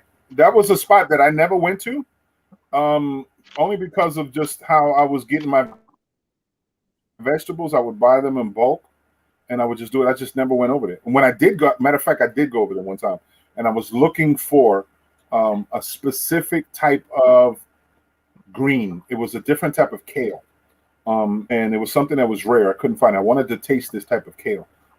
Kale is something that it was like a supplement I needed to have. Asian market. And at that time, no. In Asian market, you can find all kinds of Asian supported fruit. Like I can find tons of the pears and apples, but I couldn't find the green vegetables. And I was looking for that. It was just when I was looking for it, just like I was unprocessed, amino-free seaweed. I was looking for that. I was looking for what's the other ones? Stuff that sea moss. I was looking. Man, I have you got some fancy taste right there, man. I have a catalog of different things that I've eaten and I've taken and digested. A long catalog of healthy stuff. Check this website out. It's called Black and Noble. It's Nobel. Black and Noble. They're based out of Philly. They have your sea moss. I know where they are. And it's not gritty and no taste. I know where they are. Okay. My man. I just got my soap and stuff from them. My man Debolo Manza is one of the supporters. Yeah, that's my man. Yeah, and right off South Street. That's where the store is. I know where. I know what you're talking about. Sea moss, luckily, is able to be found. Not it's easily to found. It's just the quality of vegetables when you're looking to do that. In addition to like bladderwrack. Bladderwrack is not easy to find. Bladderwrack is something else is really essential. But before I continue to go on, y'all, welcome back. You got Ronnie's in the house. What's up, Ronnie? How are you? Hey, everybody. It's Ina Brown, aka Hello, Ronnie. hello. Back to the show. Hey. Hello. I love the new platform. Thank you. We're trying to get fancy. Us bougie people try to get fancy. Huh? Little something. Yes, I like it. I like it. Trying to promote something as well, something more. But we were talking about health, right? And talking about vegetables and things like this, and how we can't find, we can and cannot find good quality vegetables. Mm-hmm. I'm putting up the signs. I'm sorry. This is where a production team could be helpful. No, you can't type this. I wish you could, but the topic is vegetables and good health, and we're talking about how the vegetables and the different things. I know, like I said, my wife and I, for at least 2-3 decades, been, I guess, taking rides of health, and other times we just forget, say, fucking just eat like everybody else eat regularly. But we try to be really conscious of what we eat, when we eat, what kind of stuff we eat, quality eats. Because I think the discussion came about because my wife and I kept joking around. This was years ago when she was in the military. How whenever we went to Virginia, it seemed like the food when we ate in Virginia was a lot better quality. It just tasted better than we had it here. And I said, well, maybe it's because the food, it was a less of a travel from the source. So when you get food directly from the source, it tastes better. When you get closer to the source, the enrichment plus wherever it comes from. So what we were eating, of course, none high grade. We were at Golden Corral right there in Colonial Heights, that type of stuff. So Yes.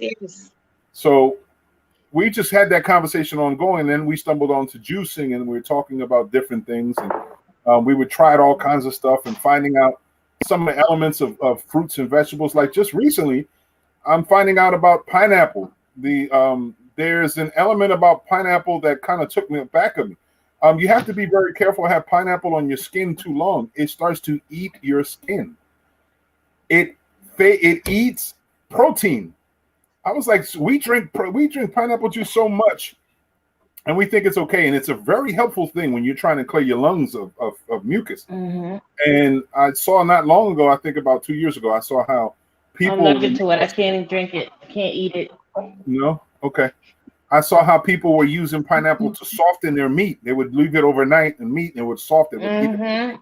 And it's because I found out about I was allergic to it because I was marinating some beef and the pineapple juice, and I had the pineapples in there, and my tongue and everything swelled up. My face swelled up. Oh, wow. Mm-hmm. Yeah. And but it didn't happen until I was turning into my 20s. Yeah, it didn't happen until in my 20s because I used to eat all that stuff like tomatoes right out the garden. Out of the yard and wash it off, eat it like an apple. Can't do it now. I broke out. I broke out because I had pasta the other day. The pizza sauce I had yesterday. Oh, the tomato. Yeah. The tomato. Are you allergic to the pectin? The citrus. The citrus side. Okay. Yeah. Like oranges, strawberries. Yeah. That caught me off guard when I heard about that about pineapple. It made me think like, wow, okay. And then I started thinking like, what other stuff are we eating, like vegetables and stuff like that, have a very curious outcome or some other side thing that happens that you didn't think about? Like, who would think that eating lemons that are so acidic turns your body automatically alkaline once it gets into your system? That is one of the strongest elements to change your body into an alkaline setting by eating lemons. And I'm allergic to it. I know for a while I was seeing people like selling alkaline water. They were like, "Oh man, you gotta drink this water." And I kept saying to myself, why are people buying alkaline water? You don't have to buy it. You can just create stronger alkaline system. Cucumbers and lemons promote alkaline. It kills the acidity inside water. So you put that in regular But see, tap water, and with then that, boom. when you're ignorant and you don't know, you'll buy it because somebody's telling you it's good for you. Yep. Don't know you can make it in your own kitchen. Yep. So. And the hustle continues. We got folks out there hustling it like crazy, thinking that's the thing. And I'm like, yo, we got to do better, y'all. We got to do better. But Ronnie, how you been? We ain't talked to you in a while. How you been, dear? Oh my God, I've been good. I've been working a lot because of, I guess you guys see the news, and I don't know if everybody knows in this feed what my job is. So I've been busy. Okay. I've been very, very busy, and I hope everybody got their stimulus checks that they should have, and things that were going on, and all of that. Yeah, it's been really busy for me. Okay. But I'm good. I'm good. I'm good. Our business is kicking up here. Mitch Lawn Biz is kicking up. It's getting ready to come to the spring has kicked in. Okay. Your cousin is like crazy right now. We just bought a new riding lawnmower. We are buying this stuff and all this stuff. So our business is kicking up on that side, and I'm so excited. I really am excited. It's good. It's awesome. I mean, I don't do what he do. Okay. I just keep the books. But I told him, I said, if you keep getting the clients that you're getting, baby, it may be some good stuff going to happen. We may have to hire some people. I mean, because you can't keep doing this all by yourself. Absolutely. You're 51 years old, but hey, it is what it is. I guess the pandemic has showed us that we have to reinvent ourselves. Whatever we have to do to make ourselves sane, happy, and soluble, I think that's important. We do it. We're constantly promoting entrepreneurship and small business. I think it's something that's essential. But if you're in a large corporation and if you're happy with it, like you are, Ronnie, that's all that matters, man. Whatever. I'm not saying I'm happy with it. Okay. I'm not even going there. Okay. I ain't even going there. Don't even put me in that bracket, because if I could actually be who I want, if I could actually be who Ronnie wants to be. Okay. But you know what? I think God's bringing it to me in little bits right now. He's bringing me into little bits. I was going to say that, Ronnie. You could be who you want to be and are meant to be. And we believe in you. We believe in you. We have faith that you could do it. So maybe it is, God is showing you some signs that it's time for you to move to better things and do it on your own. Ronnie, and you know what? Right. You're absolutely right. It's like little bits. I mean, it's seriously little bits. And maybe I don't know if a lot of people know, my first degree was education. I used to teach. That was my love. That was my heart. The kids have always been my heart. The kids have always been my heart. And then I realized when I had a kid, okay, this ain't gonna make the mortgage. I got to do something else. So I took the IT degree and just moved on. But right now, getting to 52 years old, I don't want that anymore. I'm sick of it. I don't want to know nothing about no computers. I hate computers, but I can fix it if you need me to. But I just don't want that. Well, but like you said, God is bringing little bits. I'll be bringing my laptop down in a couple weeks. I got you.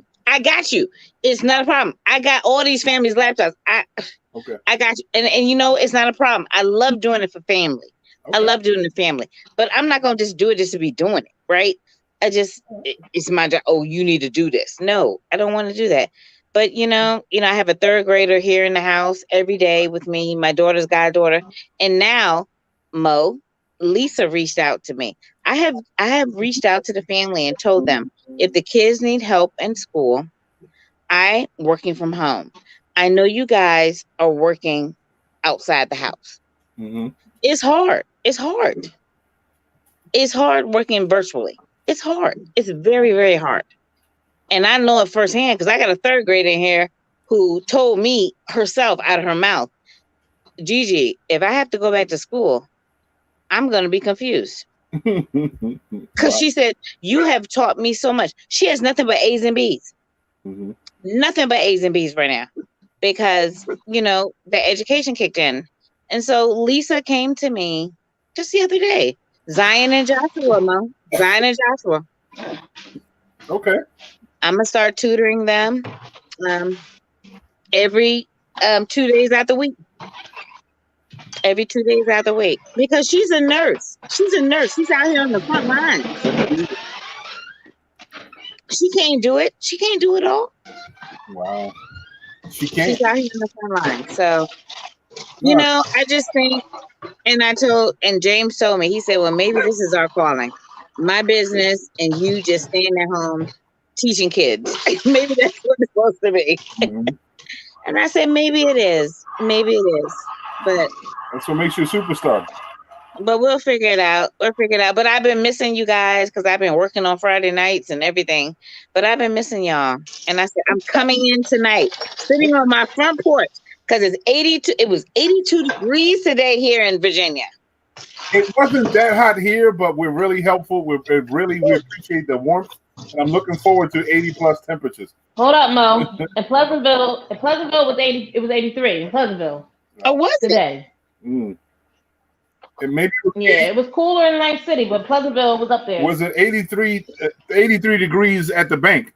So you say, 'cause people were still hot. Inside the bank, you would think it was. Getting that jet. It wasn't just that today. Okay. So that means everybody who didn't make it out today is going to be kind of resting 3 hours tomorrow. I'm looking forward to the heat, man. Give me the heat.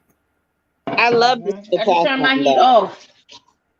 My wife, we were just walking earlier, right? We just gave ourselves a treat. We went to the Korean restaurant and got some boba, right? And both of us are sitting there like, we can't wait. I'm saying I can't wait till the warm weather kicks in so I can feel the heat on my face and the breeze across my cheeks. My wife says I can't wait because she's thinking about when we retire and leave and go to a tropical temperature someplace. I was like, yeah, we need some help. Wait a minute. I thought that was coming to Virginia. I mean, when I'm on calls, we can come visit, but you know, my wife has Florida in mind. Florida, okay. And one of the parts about Florida is because we can go to Puerto Rico at a drop of a dime at a real economical rate back and forth to Puerto Rico. So yes, you know, and whatever else in the tropics. But this is what I'm like. When the job is done and complete, then we'll go. You know, when she's able to retire from her job in a few years, and then whatever God has instilled for me and my son, then you know, whatever it is. But I told my son, if we're gonna retire, you'll have some place to come visit. You come visit. Yeah, it's about the visit. It's about the visit. Because he turns 18 in 2.5 weeks. Yep, he turns 18 years old in 2.5 weeks. Oh my gosh, I'm so old. Yep. 2.5 weeks. I celebrate a birthday on Wednesday, and my son was born 2 weeks after my birthday. So his is on a Wednesday on the 14th, and mine's is this Wednesday coming up. Oh my God. So, when I met him, he was a baby. Mm-hmm. Yep. I keep reminding him every day. Like, boy, I wipe your ass, clean your ass all this time. It's time for you to go out there in the world and do what you need to do. So then you can wipe my ass and take care of me later on when I'm old. we ain't gonna claim that. We ain't gonna claim that. You know, that's funny because it's a conversation. My wife and my daughters are still young, but we still have it. You know, we're taking care of you right now. We pamper you, so you understand that. You know, you don't send us away to you know, a home. Take care of us. Exactly. Spoon feed us like we spoon feed you, right? Yep. Well, sometimes you gotta put them in a home. Couldn't take care of it no more. I had to. Well, I mean, I don't know about you, but my mom, at 81 years old and fragile as she is becoming, she's still as independent as possible. She don't want to weigh on anybody's help or nothing. She feels a certain type of way. And she's so beautiful. Will probably be worse. I'll be 90-something years old, brittle, fragile, and the whole nine. Nah, I take care of it. It'll take me a while, but I'll do it myself. No, leave me alone. I got it. Just feisty. I'll be that way. And it is what it is. Mo, I'm the same way. My daughter already know. She said, "You're gonna be the most hard ass mom ever. You're not gonna want me and James to do nothing for you." Of course not. Yep. Of Well, course all not. right, family. I just wanted to actually say good night. I'm actually gonna head out. I didn't stay for What the a subject. well, today I can't stay for the portion of the questions. I'm looking forward to it in another Okay. time. Tomorrow I gotta head out early. Okay. I'm heading out, as I said at the beginning, to Okay. Bridgeton to do some things out there with the community. So I just want to try to get some rest Flexible. and be ready for tomorrow. Okay. All right, brother. You be safe. Okay. Great All night. right, Safe everybody, stay travel. blessed. Good Take night. care. I'm gonna probably at 10 o'clock. We'll try. I mean, not at 10 o'clock. At 9 o'clock, we'll start talking about some of the questions. But one of the things that I know is just there. I wanted to make sure I showed a little love to some of the people that came on our chat earlier. My sister Margie was on. Hey sis, sending you love. I love you very much. I miss you. I hope you're doing well. Miss Clara Blakely, how you doing? Ain't heard and seen from you in a long time. I pray that you're doing well and you're healthy. Sandy is having an issue. Sandy was trying to come on earlier, but he's having some technical issues at the job. So that's one of the things. And Brother Joshua asked for a link to be sent his way. And I'm trying to find out why. I don't know why he hasn't gotten the link, bro. But Joshua, if you're still watching, I'm going to tag on to the chat room the link there. If you can't get it, send me your email and I'll send you a link that way. Remember, folks, if you're in a situation where you've been on the show before and you're trying to get on now, you're going to have to erase your cookies, because once you click on the web page or the link, it's going to send you directly to where you once was, and it's encrypted. So that's why you can't get back on that same path. You just got to go back. It's like you going in all anew, you know. So if you get a chance to do so, then that's what you do. Laurel, what are you smelling? Soap. Okay. It's lavender spearmint soap. Oh, okay. Got you. All right. Making sure. So nice. Yes, that's what that reads. Yep. Lavender spearmint. Mm-hmm. Yep. You see Adrian wants some. You have that look in his face like, yeah, I want some of that. I want Not some. tonight, Mo. I'll let you have it for tonight, Mo. How's that? Okay. I'll let you have it for tonight. All right. You look a little Okay. bad, brother. You know what I'm seeing though, and I haven't seen this. You got a little delay on your side, and you're also a little sleepy. You okay, man? I'm chilling, bro. I had a No, I great know. day today. You know Did what you? I'm saying? Good. Very important, very important. But Just relax, maximum relax, man. That's how you're supposed to take life. You know what I'm saying? Life is for the living. absolutely, no question. Yeah, I'm trying. Some folks are trying to get on. I'm trying to find out what's going on. But if you're just coming on, this is the new norm 2.0 with Mo Delgado. This is the family just having a discussion. Of course, you got Laurel the cooking in between doing all kinds of house chores, but that's how it is these days. The new norm is us doing everything we can do, everything at the same time, multitasking, because life is short. We don't have a lot of time. That's it. But you know what? I'm going to read for the book of questions, y'all. And I'm going to ask y'all something to look at. It's just a random book, right? The book of questions. And there's a couple of them that were pretty good, but I'm just going to reach for this one question. Would you give up half of what you own for a pill that would permanently alter you so that sleeping an hour a day would fully refresh you without side effects? Let me repeat that. Laurel, I think this probably resonates with you. Say this again. She's giving you a pan roll instead of a drum roll. Say this again. This is the question. Would you give up half of what you own for a pill that would permanently alter you so that sleeping 1 hour a day would fully refresh you without side effects? I don't own nothing, so I ain't giving them nothing. Sure. I mean, well, if you barely own anything, it won't be that much of a damage. Sleeping 1 hour a day, would it make your life that much better? I don't know. Could you do that? Without any side effects? Without side effects. You would feel, me give up, like I said, I barely have anything also. I wouldn't give up my family for nothing, but yeah, I mean, the kid is about the only thing I do have, but he's only half mine, so I can't give him up. Oh man, here we starting to sound like R. Kelly shit, going half on a baby. Here we go. Well, I'm gonna ask my associate producer to pick out a card, y'all, from the pile of cards that we have behind me. And again, we made an investment to buy. Or I made an investment. I'm gonna say we. How did I'm saying to myself, Mike just got off of here. He's like, I gotta go. I couldn't wait for the questions. But when Ronnie was talking, there was a little Griffin. Yeah, both of them on there. I would have loved to see their answers to some of the questions that you have in mind here. They're gonna come back on. Well, Mike is going. He's on his way. You know what I mean? Well, you know what? I always say the same thing. If it comes to interesting things, they'll come on if they want to. When you have a collective group of individuals, that's the best time to ask those questions. Yeah, Ronnie's still on. She's watching. I don't know why she bailed out. And I was hoping to see Nikki. I'm wondering what happened with Nikki Dorn. And I told you, Sandy's bouncing back and forth trying to navigate through work and coming on. And Joshua was trying to find a link or get connected to us, so I don't know what's going on. So we had a full house of our panelists, our regular family members. So I don't know what happened there. But yeah, that would have been a great time when you have a number of people there. Mm-hmm. Hopefully people come back on. Adrian don't want it on him. Yeah. I heard you mention my name in the background. You heard. Adrian. Everybody did that. We respect that. We respect that. Everybody's within their own lane. That's all good.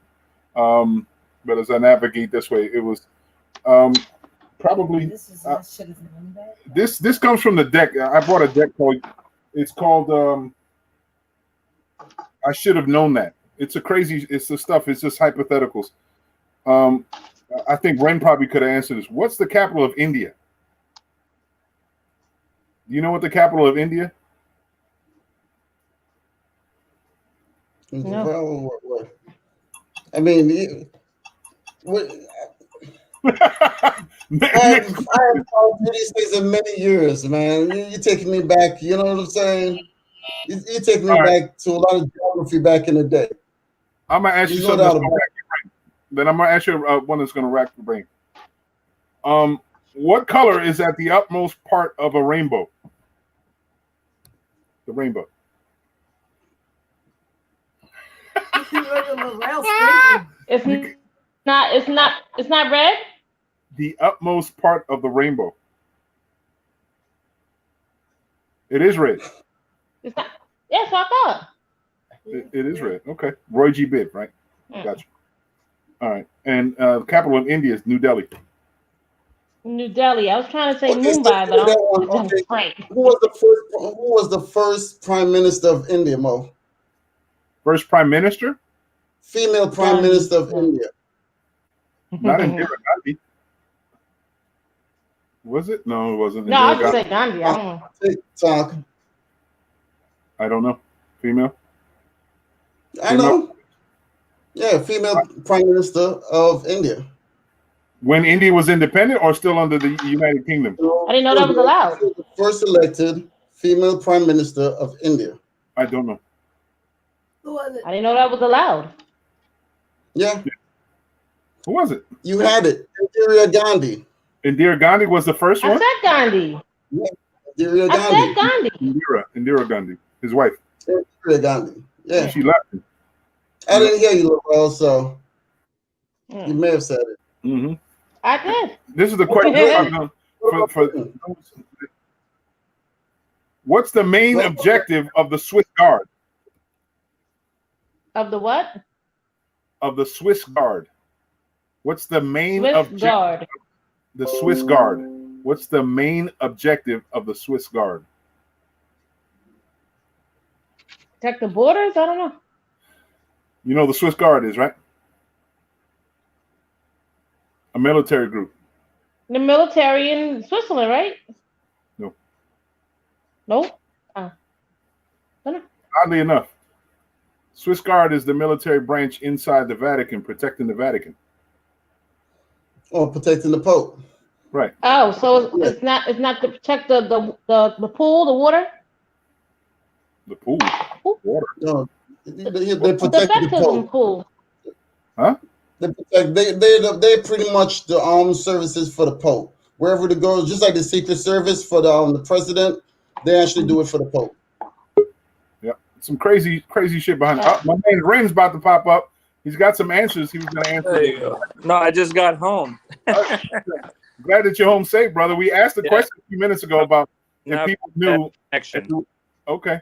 We were asking the question. It says, "What's the capital of India?" I'd like to ask you a question also, Mo, because his last name looks familiar to me. That's like a Dr. Nick. Yeah, Nick Parikh. That was my physician. Yeah. Same last name. Are you related?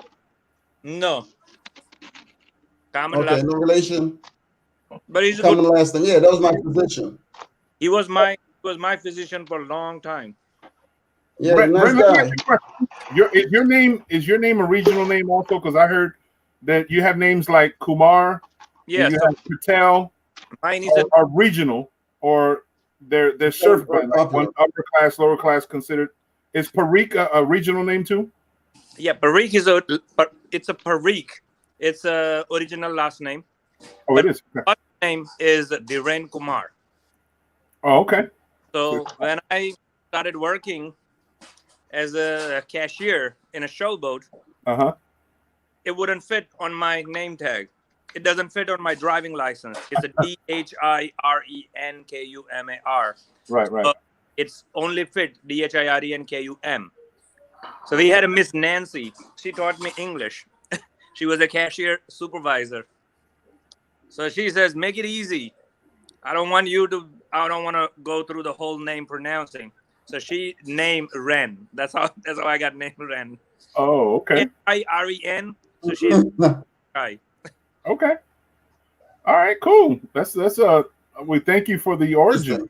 Yeah. That's interesting. Guess who's on, y'all? Who's not on video, but she's on audio. Gina, you there? Her name is okay. Maybe she'll link up in a second. Let me ask y'all another question. Let's see. How many people, we're talking about politics, what was Hillary Clinton's profession before entering politics? She's a lawyer. Yeah, she was attorney. That's correct. Mm-hmm. Mm-hmm. You got that for 4 points. All right. Woohoo! I'm ahead by a whole lot. Right? I answered 3 out of 4 questions. All right. Simple question.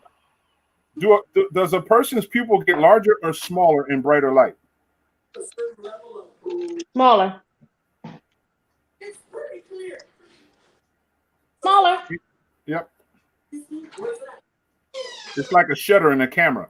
When you need more light to come in using the dark, it opens up. That's where the concept of the optics are. The opens up. Yep. It opens up to accept more light and then get real tight.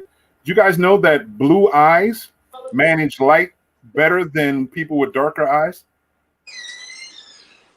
I never knew that colored eyes has a tendency of resonating better optics for brighter lights. I think probably because you have snow and things like this that reflect light so much that they're better in areas, like Switzerland or areas that are in the Alps and stuff like that. So brown-eyed folks, we might be stuttering back there trying to figure out what it is. We don't get, as they call, snow blind as often. But that's a fun fact. Yeah, that I didn't know. Yeah. Hello. Wait. You trying to pick? Yeah, I'm trying something. All right. I'm just gonna pick one, y'all. From the box is from Cards Against Humanity, the family version. So I'm gonna pick something out from there. Did I open it up? I think I did. If anybody knows these Cards for Humanity, they're known to be obnoxious, gross, and sometimes depends on but it's not the cards, it's the people playing the game. You ask them a question and they have to answer a question. Okay, that one I can't ask because it don't make sense. Back to the other questions. All right, simple stuff. What's the name of a course that combines seafood and red meat? Laurel, come on. Come on, bro. What? Come on. What's the name of a course that combines seafood? Course that combines seafood and red meat. Well, surf and turf. Right, exactly. Oh, I need to think about that. I'm thinking of something all clinical. There's a clinical term for it. Surf and turf. Oh. Okay. What is the address of the British Prime Chinese Minister? food, Chinese rice. Right, exactly. Oh, I didn't think about that. I just had some tonight. Okay. What do you say, Mo? Does anybody know? What's up, Josh? How you doing, bro? Does anybody what? know the address of the British Prime Minister? Yes. I just had some tonight. What is that? All that noise. It's you know what, Joshua? I think I can hear your computer. Hit the mic. You know the address of the Prime Minister? Yes. I just had some tonight. What is that? All that. It's the feedback from his mic. There you go. You got it. All right. I'm going to go back to the book of questions. I want you guys to really think really hard with this. Would you be willing to give up sex for 5 years if you could have wonderful erotic dreams every night? It's in the book. It's not me. It's in the book. No. No. Okay. You can have that now. All right. Red, what you eating? This is a good question to ask. If you were handed an envelope with the date of your death inside and you knew you could do nothing to alter your fate, what would you look?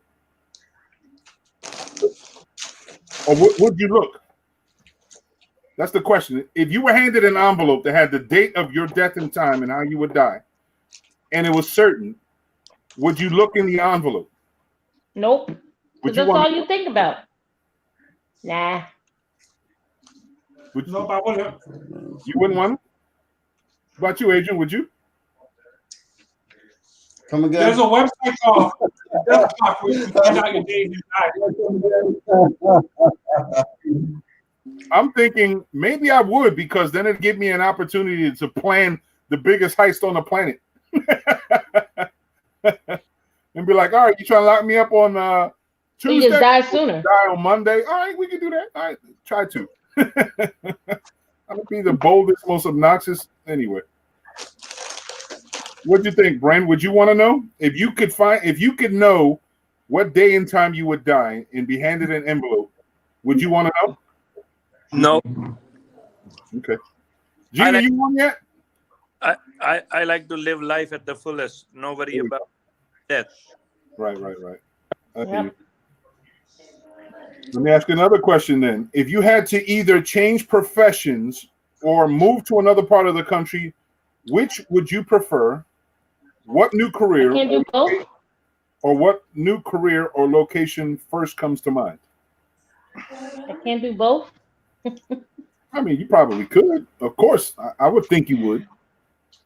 Would you stay if you can change your career, or would you go anyway? I would go anywhere. I love what I do. Yeah. I wouldn't want to change anything.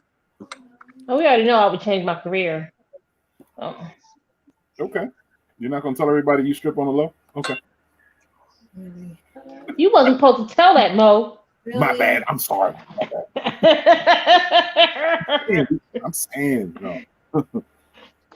All right. What sorts of things would you do if you could be as outgoing and uninhibited as you? If you had no reservation as a human being, right? What kind of things would you do if you could do it? You had no reservations. If you was bold as hell and just did anything, what would be some of the things that you'd be willing to do?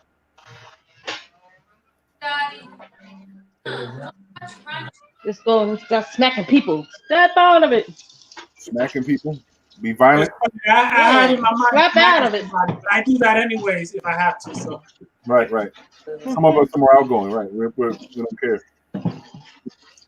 Mm-hmm. Oh my God! Snap out of it. Since you guys are this feels like family trivia pursuit night. yeah. Well, I had tried to pick out some things that could be fun. My wife's staying away from the risque questions. You know, she don't want Come on with the to. risque. she's always talking His about skate parks are the fun. me offending people. I'm like, don't worry about me. I'm not going to offend anybody. That's not what I do. Offend who? Yeah. All right. What's the name of the Japanese art of folding paper in three-dimensional objects? Origami. There we go. I'm There we first. go. There we go. There we go.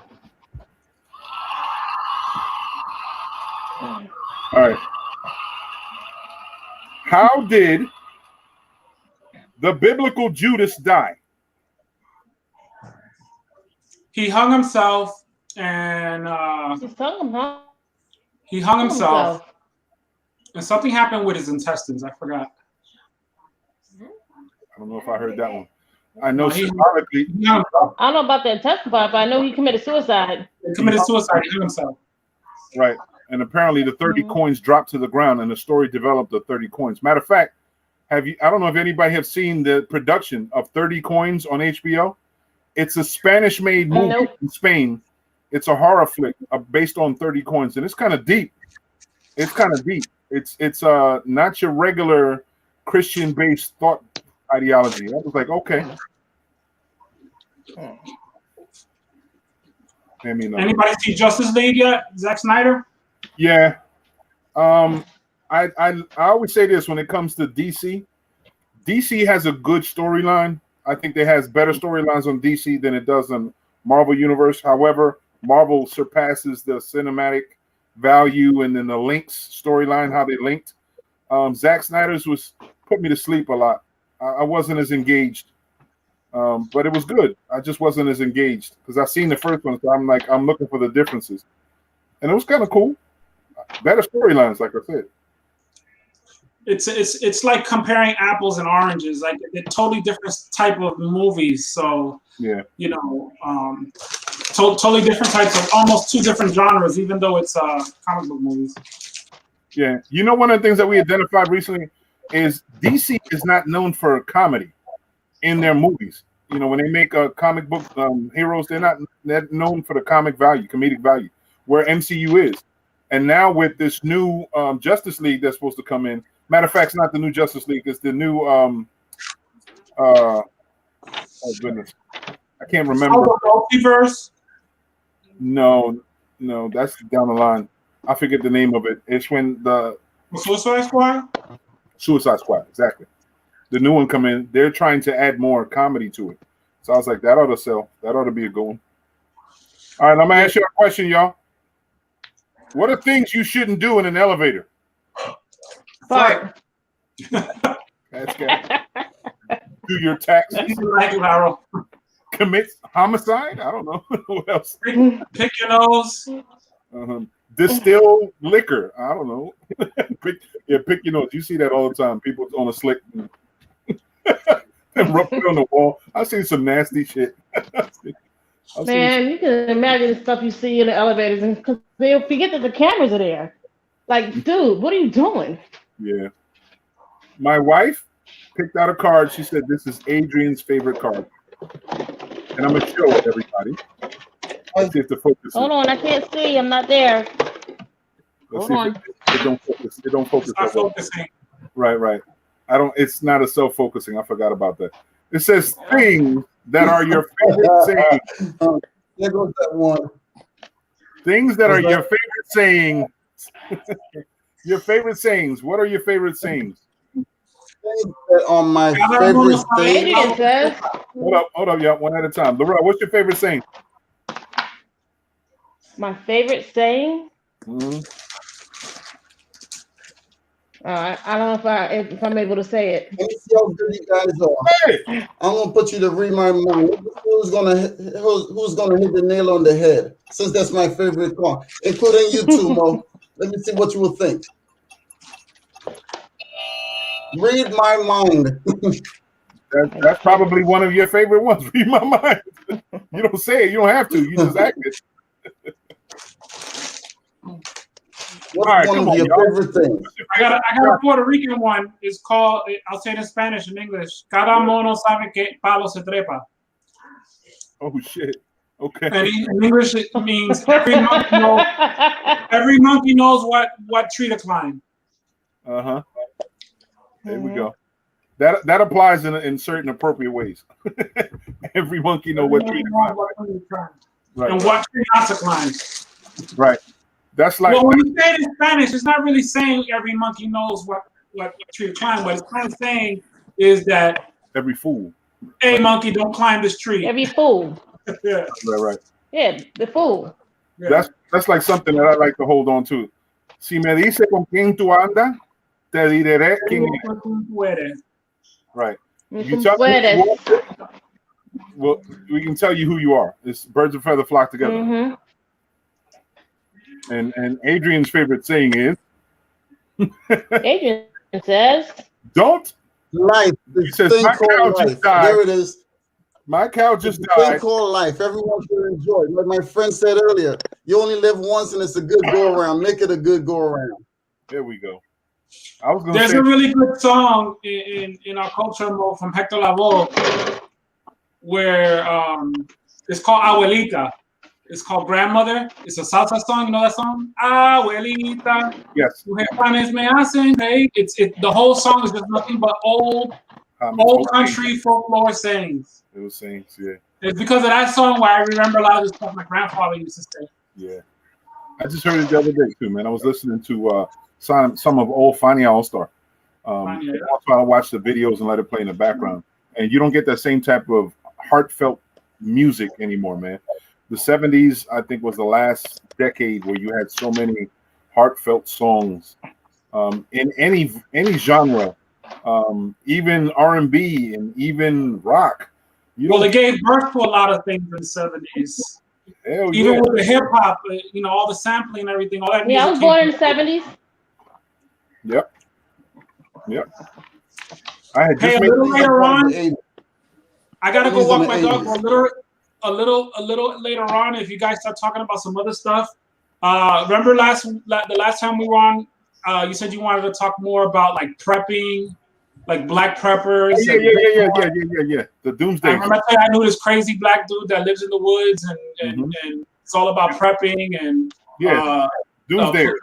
He also he films the police, like he's like a cop watcher. Mm-hmm. And he has like all kind of videos of him filming the police and them trying to arrest him and all. Interesting dude. He's out in Missouri. I may have seen him. I just watched some young. I just watched. You sure he don't have mental health issues? No, he's testing it. He probably does, but who doesn't in this day and age with all the stuff that you're going through with this police brutality, especially if you live in the Midwest where he lives. He lives in Missouri in a very racist state. Mm-hmm. And he was like a co-organizer with me when we did Black Lives Matter. So it's rough for black folks in those places, man. But there's only like a 1-2% population of black people. Yeah. So interesting dude. He said he was trying to click. I gave him the link here, but it didn't come up. I don't know why. So I'm gonna send you his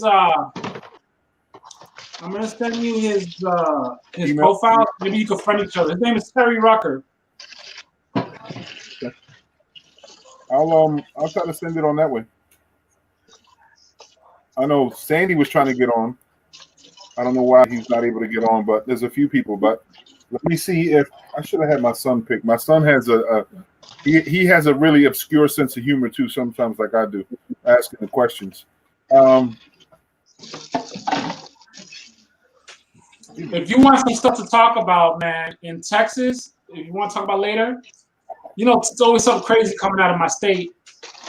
They done started arresting white folks that are acting like Karens that don't want to wear masks and shit. It's hilarious as hell, man.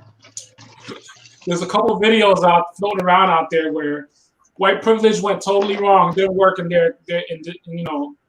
these situations, in these scenarios. Hilarious.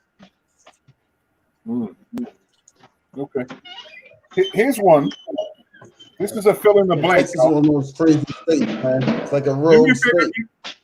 Do me a favor if you can fill in the blank. I'm sorry, I'm trying to get into these question type stuff, but so Texas is without question is posting.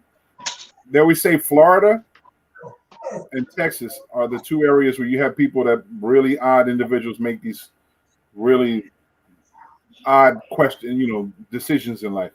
But The question I'm gonna pose to y'all, I want you to consider this. I see. Okay, you send me a link. Right. Yeah, that's it. You can just friend request them or something. Maybe. So I'll be back in a little bit. Okay. I'm gonna pose this question to y'all. I want you to fill in the blanks. Poor Brandon, still living in his parents' basement. I heard he never got over blank. What would he say? What would you say? Fill in the blank. Poor Brandon, Catching his parents having sex. I don't know. still living in his parents' basement. I heard he never got over blank.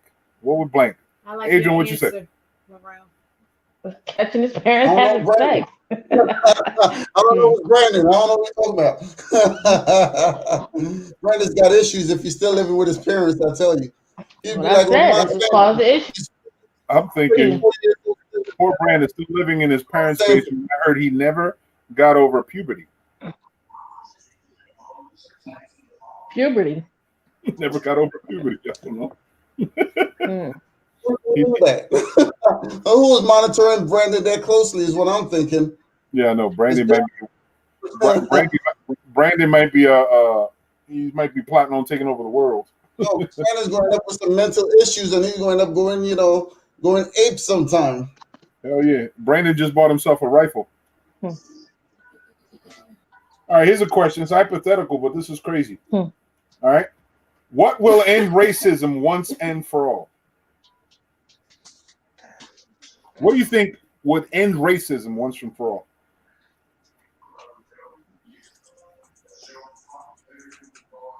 Anybody? Good question. What do you think could end racism once and for all? Hmm.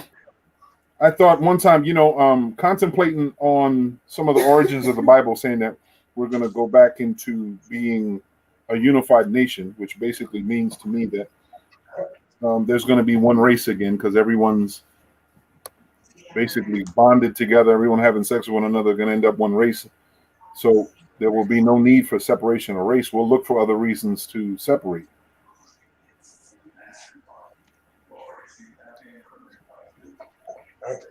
Okay, you guys really deep thinkers. Certainly. Deep No. thoughts. Yeah. Deep thoughts. Some of these games are probably only really good in person. But when you're drunk, Anything goes, tell them, bro. All right, I'll ask this question. My wife was like hypothetical. She said this may work. Things you can't believe your parents told you. What do you? Steak was liver. Liver was steak. Steak with liver? Liver was steak. Okay. The first time I had a roast steak, I was like, "Oh, this don't taste right." Oh, they was feeding you liver all along? Ew. Uh-huh. What about you, Adrian? Your parents tell you anything? No, I was too busy working, man. I barely spend any time at home. Oh, you're funny, man. What's called entrepreneurship? You start working at an early age and you get out and keep it moving. So I can't really think of anything off the top. Okay. Started working at an early age, very early. Child labor laws were broken with you working, man? Were you working at 6, 4? Exactly, but just they know it.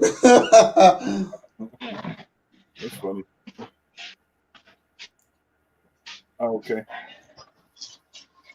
Still running into that same old sensation, y'all. You guys are so much energy. So much.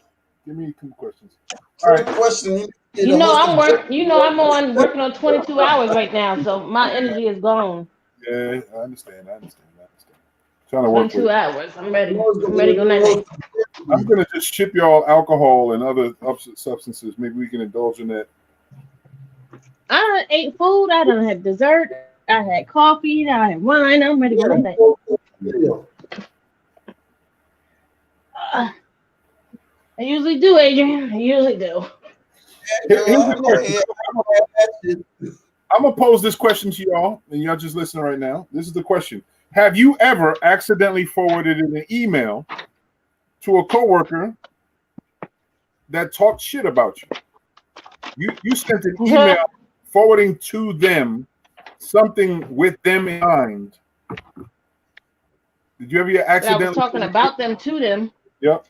That I was talking about them to somebody else and texted to the wrong person. Mm-hmm. I've done that. Okay. Okay.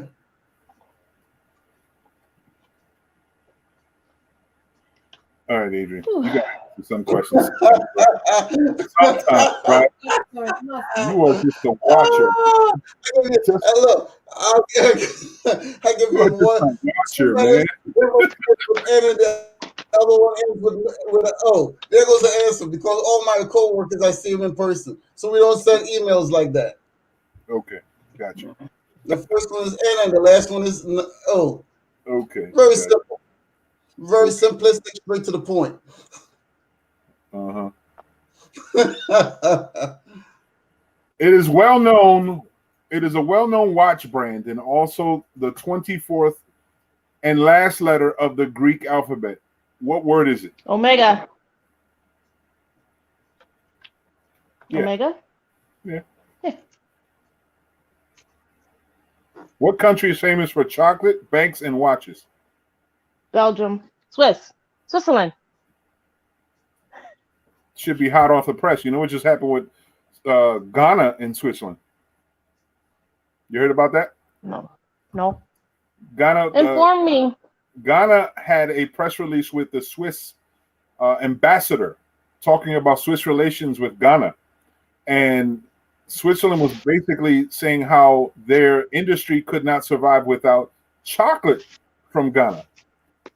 The ambassador from Ghana at that time, I forget it's the prime minister in Ghana said, speaking of that, we will no longer be shipping any chocolate to Switzerland. It will stay here. Thank you. And continue that way. So now what Switzerland is famous for no longer will receive chocolate from Africa because Swiss chocolate was coming from Africa. Oh, you want to hear something that's really bugged up? Here goes something that will really affect a lot of people. The Suez Canal is being blocked by a humongous ship. It's blocking the Suez Canal. Now they're actually talking about a lot of things, including gas. A lot of ships are all piled up, waiting for this one particular ship to be cleared from the Suez Canal. Not only that, they're talking about toilet paper becoming scarce again because there's a lot of products from a lot of these ships, huh? Did you see the ship? Yes. It's massive. It's a massive ship, but it's nothing that they haven't done before in the Suez. They said that they blow it and actually blow it aside and actually, cause it to, to block up the Suez Canal. It's a deliberate sabotage somehow. The way they put that ship in there, it's a big ship, but they handle ships like that all the time. A lot of things are going to go sky high. So they're blocking a lot of 10% of the world's, products pass through the Suez Canal. If I remember correctly, Suez Canal is between the continents of Africa and Europe or South Asia, right? Yeah. So yeah, that's going to cause a lot of a lot of things are going to go up. A lot of things are going to go sky high. I don't know. Well, we'll see. I saw that the other day. I said, "Oh shit, here we go." Because that's part of a dilemma. The Suez and the Panama Canal, they were all down, that way. Right. Yeah. But the canals themselves, there's treaties being made. Whoever the ownership of the canal, Suez Canal, if I'm not mistaken, was still the European Union, still owned by the UK, and just like Panama was owned by the United States. And I think, if I'm not mistaken, both of their treaties. So now they go back to their reverting country. Only problem with Suez Canal is that it's not within one country; it's within between two countries. So that's going to be crazy.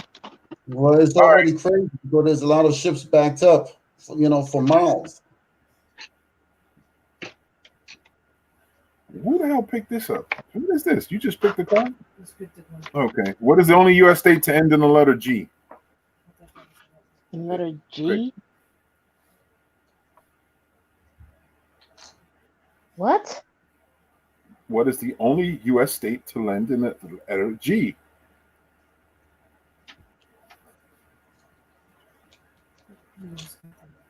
Wyoming? It's a G. Wyoming? You got it. Okay. I had to go through my 50 states real fast. I'm like, what? Yep. All right. Adrian, you might be aware of this. What country is the sports apparel and accessories company Adidas from? Don't you mean Adidas? Adidas? Adidas. Adidas? And it's Greek? It's Adidas. Adidas. Get us. Where's it from? Yeah, see, my Adidas. Go ahead. Where's it from?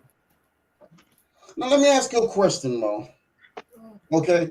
Now, you have had the privilege, the profound privilege to ask a lot of questions. I'm not denying it's all good. But how about if we create an equal platform where, as it will end up being neutral, where we could also put some of those questions forward? That would be a lot more logical in a sense. You can. The difference is I'm the host. Good, next week. Good, next week. I have some for you. I'm trying to encourage. You just don't want to answer questions, and you'd rather just pose I the told you question. before, I am not a question answerer. You know what I'm saying? But you'd rather interrogate. It's like one of those things. We ask a lot of questions, but answering, I've never. That was never one of my strong points. I'll tell you that now.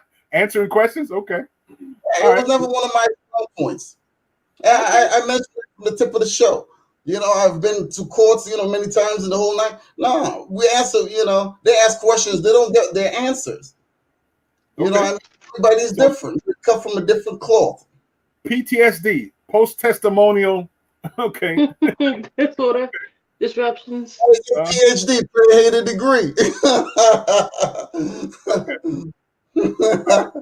But back when we was joking as far as Adidas and Adidas. You know the company that and Puma were the same company at one time, right?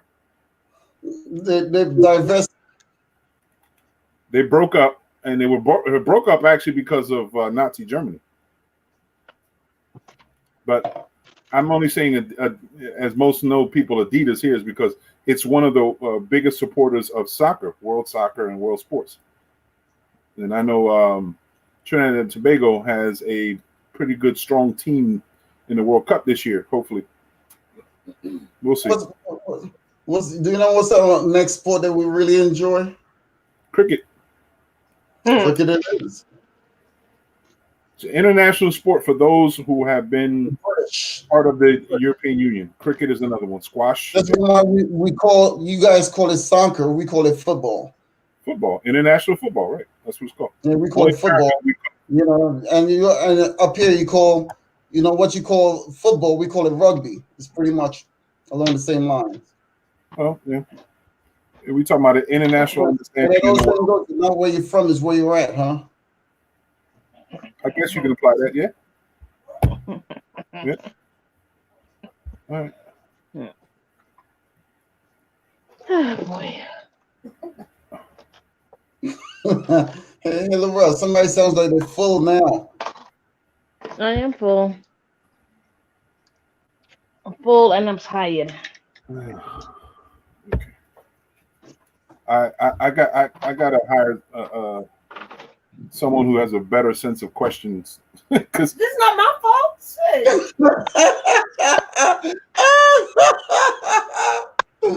try to encourage. This is the thing. We try to get hot topics. We talk about hot topics. You have a recording behind you or something? And somebody said it's not my fault. Is that a recording? My wife's in the back. I didn't make the questions up. It's not even. It's about picking. This is the concept, y'all. This is the concept. I try to get y'all to interact. Try to have a discussion with you about different topics. Some of you seem to be reserved about what you want to talk about, what you don't want to talk about. And that's all well and good because that's how we do. We always interact. There's an opportunity if you bring up topics whenever you'd like to. Some of you choose not to bring up anything, but you choose to react to things when you want to. Okay, cool. So I tried to expand our horizons by giving us opportunities to interact in different ways. Asking questions is something that I need to do as the host of the show. at times to engage a conversation, and not just closed-ended questions, open-ended questions to leave y'all thinking about things and whoever's watching. So it makes it difficult when someone's not in the mood to interact. And we've seen that in other people. Adrian, you know who I'm talking about specifically. Yeah, Who you. chose not people who chose not to interact and were really defiant about stuff. So it's counterproductive. So, you know, if we're counterproductive. Love the curly curls. Sorry. Thank you. Okay. We good? There's a delay, so I don't know what you're saying. That's what I'm saying. I was just stopping at the moment because I didn't know if you were saying something. There's a delay in the conversation. Okay. No delay here. All right. So no, there was a delay, Adrian. That's what I'm saying. Respectfully, I just wanted to give you to say something. And I said this earlier. This is the first time I've ever seen a delay on your end. So usually, you know, when I can see things immediately, as you're saying, but apparently there was a delay, and that's why we always try to be respectful of one another speaking. Even sometimes when we're stepping on each other's toes talking, I always try to be respectful.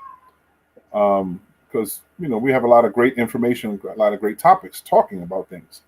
It's just at times there's challenges had when people just don't want to converse, or people don't want to converse on the subject matter, or if there's a hot topic. You know, and that happens. We're human beings. You know what I'm saying? But if we're talking about topics, I would love for y'all to bring up a topic to talk about. That's why I've asked, how was your week? Is there anything special? You know, what did you do today? How was your week? You know, what did you accomplish today? Tell us something. You know, and that's how we engage. So I'm looking to engage. So at this point in time, what I'm looking at is I failed as a host trying to help y'all navigate through this whole idea, because y'all choosing not to, you know, converse, or the type of conversing you want to do is limited. And Laurel, I know you're about to fall asleep because you're tired. And I appreciate it. And I appreciate that. I appreciate that. It's the end of your work week, so to speak, your work day. And I know you appreciate it. Oh yeah, my work day. I'm back up and at the branch 9 tomorrow. So right, a couple hours, right? It's understood. Then I work tomorrow night. Okay. All right. So, in I guess in closing to that part, let me ask y'all directly: what's going on? What's stirring in your hearts and stirring in your minds as a high priority about life and society today? Well, my thing is people's getting vaccinated, okay, but yet you're still carrying that virus within you. So they say it's not a life strain, and It's just like the flu virus. I can't get the flu shot because I'll get the flu. Like I will get severely sick. So this is one of the reasons why I haven't gotten the vaccine. People say, "Oh, you should be vaccinated." The doctors encourage me to get vaccinated. I'm just not feeling it. I'm not feeling it because I don't know how my body's going to react to that vaccination. Mm-hmm. Okay. Yeah. People walking around without their mask. Oh, I've been vaccinated. You've been vaccinated. I haven't. Right. I'm running into a situation where I see people who their profession is working in the medical industry, and they have this look or this interaction with you like, what do you mean you didn't get vaccinated? What you mean? Like, right. They're stuck with this idea that you have to. And I'm like, I ain't got to, me. I ain't got to do shit but live, die, and pay taxes. And even that's still negotiable. You know what I mean? Exactly. I can negotiate all those things anyway. But being vaccinated, it's everybody's own. You know, that's their own decision to make. It's a phobia. You know, a lot of people, don't like needles, never did. A lot of people, associates, having this vaccine, with going back many years ago with the Tuskegee experiment. So everybody have the different reasons for not being vaccinated. And then you have those who do have their reasons for being vaccinated. Mhm. You know, and these are some of the hot button topics that a lot of people tune in and really want to hear, because this, you know, at the end of the day, it's for informational purposes. A lot of people, you know, turn to you and myself and many other people to actually get what's going on when they miss the news. When not a lot of people can sit around when the night comes and catch the 6:30 news, the 7 o'clock news, or whatever the case may be. So they turn to other sources in order to actually, you know, see or hear what's going on, so that it can actually interact. And that's what Zoom has done during this entire pandemic. It has brought a lot of people, just like what Facebook is doing. A lot of those people who are talking, giving misinformation about the vaccine or whatever the case may be, Facebook, based on what I've heard, are canceling these people's accounts. You know, if you actually talk about the vaccine or whatever the case may be, Facebook can cancel your account if you're giving bogus information about the vaccine or whatever the case may be. Mm-hmm. You know, so information in this age is dire. It's very important. It's like oxygen, and that's what a lot of people are looking for. Yeah, proper information is Well, I want to be able to continue to breathe, so I will not be getting this vaccine anytime soon. I can tell you that. You know, a lot of people are on the fence with this, you know, because there's, like I mentioned a few days ago when I was online again, politics and science just don't mix. Because you have, you know, with Trump and, you know, the science and the doctors and all this kind of stuff, it's a mess. It's a mess. You know, a lot of people don't know what to say, what to think, what to do. So a lot of people just freeze up. yeah. When it comes to the vaccine, is extremely it's that kind of gray area where there's still people thinking. I mean, you hear a lot of successes talking about it, but I still pose the same questions. You know, it's something that everyone has to really consider themselves. This is an injection, putting a foreign agent into your body, and if you don't think about it, you're stupid. And if you thinking someone should automatically assume that your opinion is going to be good enough for them to think about it, then you're playing them like they're stupid. That's not the case. But we're here to just share information, and it's up to you to make the decision. But you talked about AstraZeneca. AstraZeneca was said from the very beginning how AstraZeneca was the one vaccine that apparently had the most negative side effects. People were becoming paraplegic. They just couldn't use their endorphin systems, or their endocrine system had died, and there was issues. Then it became AstraZeneca is the most successful vaccine. That was the whole discussion. Maybe a month later, 2 months later, AstraZeneca has a higher efficacy rate than Johnson and Johnson, from 66% to 74% now. One of the highest rates of efficacy or success rates. And they're talking about how AstraZeneca, the strains are more productive versus the new variants. So I guess in my opinion, it's just there. It depends on who's telling you the story. The story could change, you know, but we have to be informed. Mm-hmm. You know, and the thing about it also, Mo, because like I said, you know, the questions that you were asking, like I said, you know, no disrespect or anything to you, you know, not at all, you know, in reference to the previous questions that you were asking. But at the end of the day, you know, like I said, you're a city official, and a lot of people look up to you in a very high esteem, you know, and they want that every information that comes out of your mouth. It's like some people are hanging on the, whether you know it or not, hanging on the hinges of every word that comes out of your mouth. You see what I'm saying? You know, and that's where I look at things, because we have to season our words at the end of the day, what we say, because it's very important. You know, you spoke about, you know, probably earlier, the stimulus. Maybe some people, you know, go out there, they receive the stimulus and they go blow it on nonsense. Some people save up with it. Some people take care of responsibilities, you know. So it all depends on the individual and their personal finances, because even Pat Toomey, which is a representative out of Philadelphia, was talking some nonsense that, you know, a lot of the people out here receiving the stimulus or whatever the case may be, you know, and the amount of money they're receiving from unemployment, they won't want to go back to work. A lot of these people lost their jobs. A lot of people have died. You know, so to say something so idiotic is beyond belief. You know, what some words that are coming out of these politicians' mouths. I totally agree with you in the sense of them being a politician. However, if you're looking at them solely upon their job as that's the way they need to be, then that's when you limit it. I don't. When this stream doesn't say Councilman Mo Delgado, when I introduce myself, I don't use my title. That's my obligation as my job. I'm obligated to do exactly what I'm supposed to do in my job capacity. I surpass that at times. And I'm also responsible in trying to be the best representative in my position. To limit me and to suggest that I have to be a certain paradigm, I have to be a specific way at all times, limits my humanity. And that's, in other words, like saying I can't say fuck. I can say it clearly. Anyone can. It's part of my purviews of using the English language.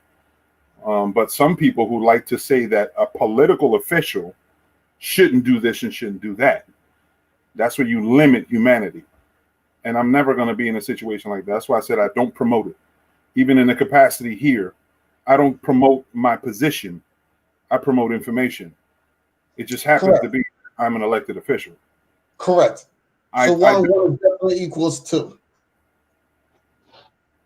Okay. I don't know how that correlates, but yeah, I respect that. I have someone who just basically I just agree with you. Okay. I have a brother Terry Rucker, who's just able to come in there. A second ago, it said the Bitcoin guy. I was like, okay, I'm not certain who a Bitcoin guy is. Terry Rucker, what's up, brother? How are you? I'm pretty good. How are you, Mo? I'm well, man. I've heard a lot about you, man. I heard about some of the things that you do, man. And I was telling brother Joshua how it would be really interesting having you on the show to have a conversation on some of the things that you do. I heard that you're like forgive me for the term, not a doomsdayer, I think a prepper for preparations for really harsh situations or atmospheres. I don't know the proper term, and I don't want to be disrespectful, man. But I'm very. It's very difficult to offend me, right? Because I'm that type of guy, right? Okay. Some people call us preppers, you know.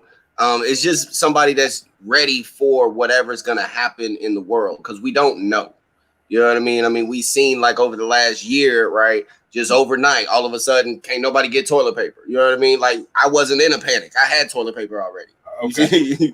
You see what I'm saying? We have food sitting in our basement storage. Like we do that. We prepare for that type of stuff. You know, we started investing into cryptocurrency because we know that the dollar and the financial system that we're currently in right now, it's all going to crumble. It's crumbling. You know, we have 100-year cycles with the financial system, and well, the dollar's due. So yeah, we just get ready. You know. I appreciate that. You know, one of the things that we were talking about before, Joshua and I was able to talk about that a little bit. It was I wanted to diving into the concept of cryptocurrency, because some of us, I'm familiar a little bit. I have a touch of it. I'm really not fully aware of the whole capacity of it, and I don't know if there's a way you can help us get a better foundation of it, because there's a lot of people who are curious. You know, right? So it's still early. Yeah. Can you give us a little synopsis of what cryptocurrency is and what's going on today? Yeah. So yes. So Bitcoin and cryptocurrency. So all cryptocurrencies aren't currencies. Mm-hmm. First off, right? Mm-hmm. Bitcoin is the first one that came out, so it's the granddaddy. It has morphed its purpose because when it was first created, it was created out of the 2008 financial crisis, mm-hmm. right? And a white paper was dropped by a random person goes by Satoshi Nakamoto. Nobody knows who he is. That said, hey, look, we don't have to deal with a middleman, financial institutions, central banks. We don't have to do that because this booms and busts and bubbles and all. They create all of that. So we don't have to deal with that. So he created a peer-to-peer transaction network called Bitcoin. So it was originally created for people like me and you to be able to transact value. Mm-hmm. And as time has progressed, it has turned into more of just a store of value, because $100 today is not going to get you the same thing it did last year, you know, and it's going to be different next year. You know what I mean? You're going to get a lot less next year because they keep printing the money. You know, they're printing so much money now that they used to have a website where they would track how much money was being printed. They stopped tracking it because it looks bad. And when you look at the economics and the mathematics of it, you can't keep doing that. So Bitcoin is a store of value like gold, right? It's easily transactable. It's divisible. You can divide it down over 1 million pieces, you know, like you can get $5 in Bitcoin. And then next year, you know, or by the end of this year, you'll have like $20 in Bitcoin. You ain't going to do that with regular dollars. And then you have everything that's under it. And all the cryptocurrencies and digital assets under Bitcoin, most of them have their own use case, right? Like Ethereum being the number 2 cryptocurrency. Ethereum is a platform in addition to a currency. It's a platform that other cryptocurrencies are built on top of. There's more money sitting on top of Ethereum than Ethereum itself is worth. And they use the platform of Ethereum in order to create a global economy. So things like these new things that people are coming out with, these NFTs, a lot of those are built on Ethereum. Big name cryptocurrencies like Chainlink, that's built on Ethereum. Like you get rid of Ethereum, Chainlink don't exist anymore. Chainlink, they have their own, it's a token. It's an Ethereum token. It has its own use case of bringing financial data and price data from the old internet onto the blockchain. And the blockchain being a single ledger, essentially, to qualify everything as individual, like NFTs, those are non-fungible tokens.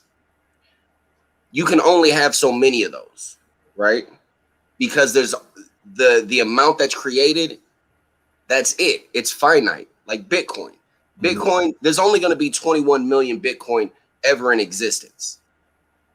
That's one of the things that gives it its value, is the 21 million. And then like 5 million of that will never be seen again because people lost it. So I mean, there's a lot. Like this is something that like I can get into this for like hours. So your question being in general, I would say this: there's a website people can go to called danteachescrypto.com, right? Okay. Dan stands for Digital Asset News. He's got a YouTube channel, right? And it's a completely free website. You can go in there. He's got a nice little layout of some of the basic things about cryptocurrency, what you need to know about investing, where to invest, and not necessarily trading, because that's a whole different beast in and of itself. Okay. I appreciate that information, man, because it's still there's a lot of people who really are not familiar. They don't grasp it. And I think one of the things in the beginning was that crypto had a tendency of being measured by the dollar. And I'm just like, if one is supposed to replace the other, why do you need to compare it to one? And I think I don't know if that was the case. You know what? Can you give me an understanding? Now you said something about blockchain. My understanding is blockchain is the combination or the connection of all the servers together, creating this universal web that's a bank under one thought process that keeps everything going and moving around, and that's where the one ledger concept is. Is that the case? Yeah, in essence, yeah. So in order to avoid things like double spending and things like that, what they do is they have a decentralized network of servers and miners. Really, it's really the miners, right? And so what they do is when I make a transaction with you, let's say I send you $100 worth of Bitcoin. Well, in order for the network to verify it, it's got to go through the miners. The miners, in order for them to be able to mine that block, because every transaction is put into a block. That's the ledger. That block is connected by a chain, right, to all the previous blocks to verify exactly how much is where in what wallet. Okay. And the fact that so if one miner verifies, yep, that's your money, now it's your money, yep, right? Then the next one will look at that and be like, yep, what he said is true, right? So now there's a consensus amongst all of the servers and all of the miners, right, who all say, yep, Terry gave Mo $100 worth of Bitcoin.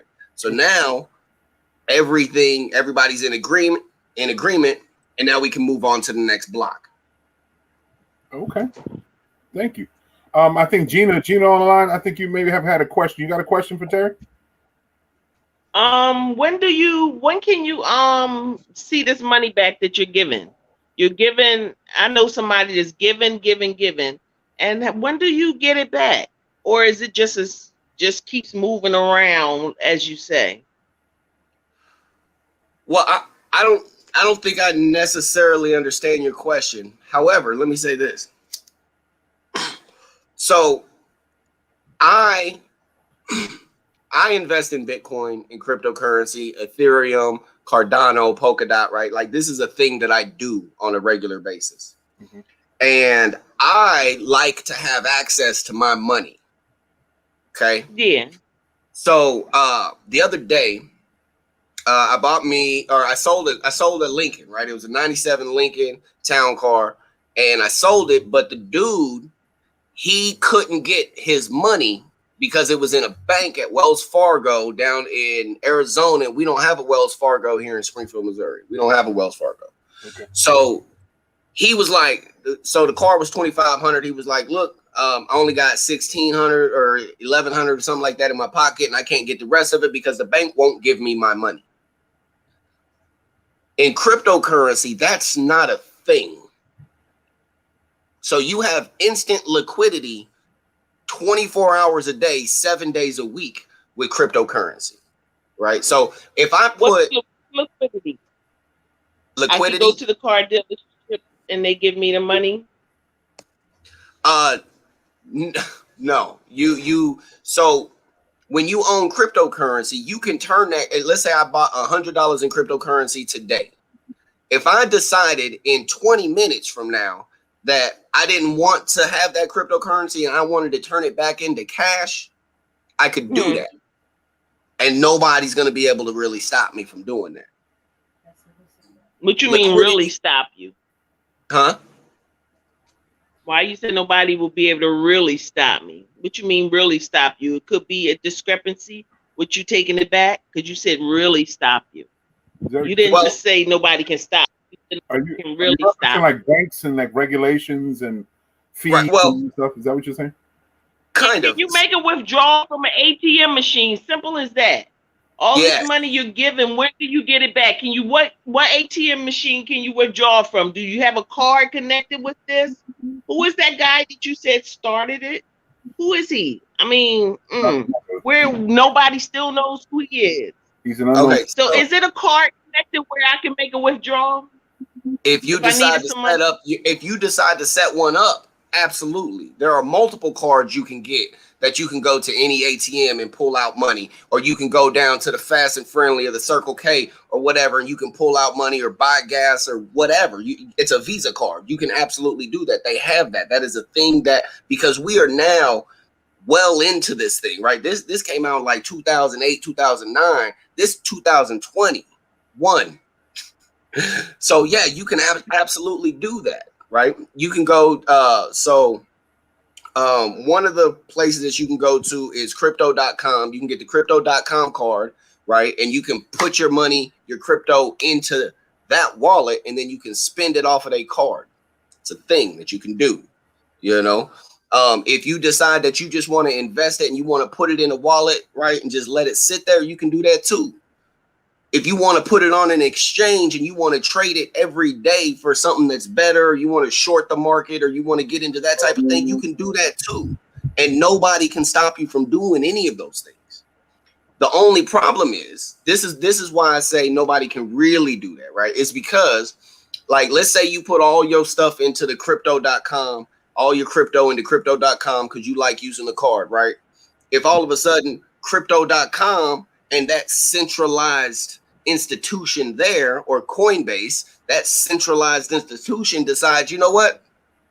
We taking everybody money and there's nothing you can do about it. There's nothing you can do about it. Yeah. Right. Just like the bank. You try to buy you a car, you try to spend this 3 stacks on this car, and the bank says, we're not giving you your money. What are you gonna do? Nothing. It's 9 o'clock on a Friday. You're not getting your money.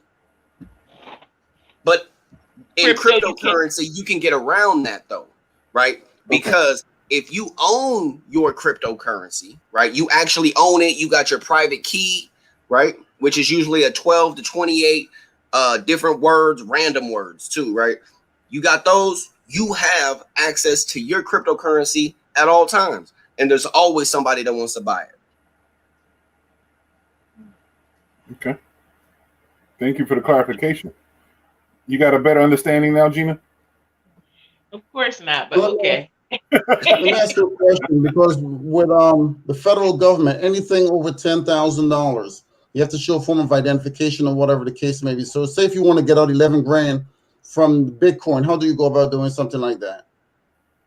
Can't. Say if you have a wallet and you're trying to get $11,000 out because you've invested whatever the amount and is multiplied many times over. Now you want to get out 11,000, because I know if you go to a bank, you know, they were asking for all kind. Even the casinos tend to do that. Anything over 10,000, you got to flash ID automatically because IRS wants to know about it. How do you circumvent that process with cryptocurrency? Well, dealing with that much, first off, that's not really a problem, right? Because you just pull it out. There are avenues, there's on-ramps and off-ramps that you can just do that, right? Like Coinbase, they do have limits on Coinbase, right? But again, if you're dealing with that amount, you got to think ahead. Sometimes you have to wait a couple extra days depending on the amount because you're dealing with a centralized institution. However, if the person that you're dealing or transacting with over that $10,000, if they just accept Bitcoin, then it doesn't matter. You can just send them the Bitcoin. Okay, but if you're trying, because you mentioned about liquidity, and if you're trying to actually convert that into cash, whereas, you know, whatever the case may be, and you want to spend it, you know, on a hypothetical base, how do you go about doing so? If you need like 11 grand to say that you want to buy a nice car, whatever the case may be, and the dealership don't take cryptocurrency, how do you go about doing it? Yeah, Then the you, bank ain't giving or ATM right. machine ain't giving out much money. So as Good of right question. now, that is a good question. So as of right now, there are exchanges, just like any other currency, there's exchanges that deal with cryptocurrency, and they will immediately turn it into cash that you can pull into your bank or put it onto your bank card immediately, right? And there's multiples of them. And people getting into cryptocurrency, it's best to have multiple accounts. Like I've got at least 6 different accounts, right? I've got accounts at Coinbase, Binance.us, Kraken, just all over the place because So I like that. Wow. So I like to have liquidity. So basically, you have to pretty much split up all of your money. Sorry, go ahead. I'm listening to you carefully here. Right. So, I mean, you can, at most of those places, they do have limits, right? So like, I think Coinbase for immediate transfer, I think it's like 25,000, I think. And then if you want to have the money wired to your bank, right, which usually takes like 3 or 4 days, then if you do that, I think the limit's like 100,000. And of course, that depends on how much you verify, how much of your information you verified with them. You see what I'm saying? So Coinbase is a centralized entity. Okay, but it's a hub. That's counter to the reason that Bitcoin was created. I mean, it makes it easier to buy and sell cryptocurrency and to have liquidity and instant access to your money or whatever. But it's really against the concept of Bitcoin, because Bitcoin was created to be decentralized, to avoid dealing with the Federal Reserve System or the government or whatever. Like there's nothing they can do about it, because there's no place you can go and be like, hey, stop making Bitcoin. You can't do it. That's not a thing. But you also, in reverse, also, you can't go anywhere and be like, hey, make more Bitcoin. You can't do it. You can do it at the Federal Reserve. If the Federal Reserve decides they want to stop printing money, that's it. That's a centralized location. If they decide they want to do quantitative easing infinity, which they're doing, that's what they're going to do. And nobody's going to stop them. Okay. Thank you. So, yeah, you can go through different exchanges to do that. You can also sell it to people around the world, because one of the things cryptocurrency is doing is banking the unbanked. Well, basically, they circumvent the federal government is what they're doing with the cryptocurrency. So they want to. Was that Gina? I said you ain't getting no car. You say you ain't getting no car. Because, like it says, I understand the liquidity part of it, but at the same token, because like it says, IRS wants to know anything over, you go to a bank and take out anything they'll ask you for. Even if you go to the casino and you gamble and you end up winning a substantial amount of money, anything 9,500 or 10,000 over, I've been a dealer for over 35 years, so I know the type of paperwork you have to go through. But with the Bitcoins type deal, this is something that's relatively new to a lot of people that they still don't understand, and it's going to take a substantial, just like Mo, myself, and many others, it's going to take a lot of educating to get a lot of people on board to put their money where their mouth really is at the end of the day, being Bitcoin. We hear about it, we hear how prosperous it is, but a lot of people at the end of the day, investing in Bitcoins is still sketchy, like Gina. She's one of the many people out here that's very sketchy with, because I understand the liquidity where it says, okay, it's not, you could get your money at any time. Granted, yes. But if it's going to convert from Bitcoins over to currency, you mentioned it's going to take about 3 days. That's basically the same thing with the Federal Reserve when they actually close on a Friday and you have to wait until Monday in order to get your money that you've deposited on Friday. So it's basically the same thing. So well, here's the difference. Right. Here's the difference, though. The only reason you have to wait is because you're going to be dealing with the Federal Reserve System. You're trying to turn Bitcoin into Federal Reserve notes. If you're not messing with Federal Reserve notes, you don't have to wait. So you're circumventing basically the government is what you're saying. So even if I was to actually say I'm going to purchase a car and I'm going to circumvent the government to buy a car for like, $9,500 or $10,000, I'm still going to have to fill up paperwork for Uncle Sam to know where, eventually somewhere along the pike. Only unless that company accepts Bitcoins. Yeah. Yeah, like Tesla. That company's going to accept Bitcoins. Other than that, you're not getting that car then, correct? We're seeing a lot of companies that do that now. Okay. They're So basically Bitcoin is for Bitcoins and nothing else, basically. That's what it really boils down to. Bitcoins to Bitcoins. Bitcoin is a store of value. That's like saying gold is just gold for gold, right? Why do people buy gold? Because you sure can't go down here to the gas station and pay for gas with a brick of gold. Yeah, but at the same time, with the gold is melted down and turned back into gold again, and into bricks. And that's what not they at the gas station. It's not. Right. Well, not at the gas station. A lot of these pawn shops pass it off to another middleman. Right. He converts everything over, but it couldn't be converted over. But here's the thing. For me, this is the thing that's more significant because adoption is going to come of Bitcoin, right? It's inevitable. Yep. Cryptocurrency, Bitcoin, digital assets, it's coming whether people want to accept it or not, right? Whether they understand it or not. Like most people don't understand right now where the dollar bill comes from, right? They don't understand how dollars work, right? They don't understand how the bonds selling and the banks and the Federal Reserve System, like they don't understand that, but they use what they use because, well, it's just how it's always been, right? 5 monkeys in a cage type deal. But the Federal Reserve System is disintegrating and we're watching it happen. That's why they're dropping this helicopter money. Okay. Bitcoin has just laid the foundation for what is coming next, which is a central bank digital coin, right? CBDC. So you're going to hear about that more and more as this year and next year and stuff, you're going to start hearing about that, right? China's already started on their central bank digital currency. The technology behind it is still blockchain, but it's programmable money. And what they're going to be doing is they're going to be implementing it behind the scenes. Like, people don't realize when they're using Western Union, especially the brothers that be sending money down to Mexico and stuff like that, right? They don't even realize that they're using XRP, which is a cryptocurrency, right? Because Western Union has a relationship with the company Ripple, who produces XRP. So it's gonna happen in the backgrounds. People don't have to know what's going on for it to work. I don't necessarily know exactly how that magnetic strip on my credit card works, but I know it works. Right. Essentially, it's an EFT, electronic funds transfer system. Right. It's the basis of what you use it for. You have cash that easily converts into the hands of somebody who uses EFT, but it's an EFT. I hear you. I'm thinking what you're saying, and I'm getting a better understanding. I really appreciate that. I just think there's. Go ahead. Sorry. Go ahead, Mom.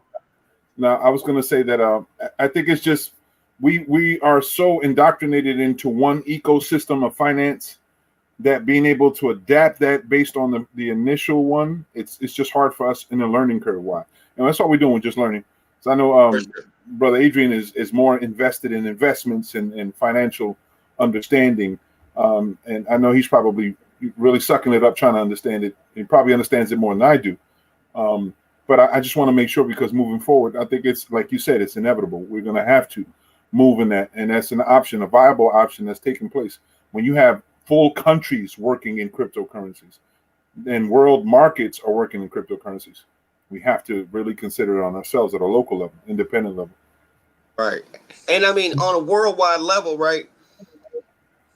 A lot of countries don't if you watch like India, like every 9 months, they trying to ban Bitcoin and then not ban Bitcoin, right? And they're trying to figure out how to do it. The United States, the biggest thing that they have around the world in order to inflict pain on other countries is money, right? Because the biggest the biggest export that America has is the American dollar, right? If people don't need the American dollar, then they don't need America. Correct. Right? Because since 1971, since we got pulled off of the gold standard, right, officially with Nixon and ain't nothing more permanent than a temporary government program. Right. Everybody needs dollars in order to transact around the world. So we America, we put sanctions, and they're always financial sanctions, which is what got Gaddafi killed. It's the thing that got Saddam Hussein killed, right? Because they didn't want to fuck with dollars. They was like, we're only gonna take euro. And then Gaddafi was like, we're gonna have the golden dinar. You know what I mean? So these are the things that destroy countries. And now America, we're at the end of our rope. You know what I mean? As far as the financial system that we have, because people can use Bitcoin now. Mm-hmm. And the Chinese, they have a digital yuan, right? It is a blockchain based digital currency by their central bank. Isn't WeChat built off of that? Huh? Their economic system that they use, WeChat, is built off of that, isn't it? I think they are incorporated together. Yeah. Yep. That's big. Okay. Yeah. And like China is head and shoulders above us in that respect. Mm-hmm. So we're slowly falling behind. And it's only going to get worse, for one. And for two, people that don't get on the boat are gonna get left behind, because the distance between the rich and the poor is only getting bigger. The greatest wealth transfer in the history of the world is happening right now. Okay. And a lot of that is going into crypto. Absolutely. It's like the difference, with the computer. When the computer came on board many, many years ago, a lot of people never decided to take it very seriously.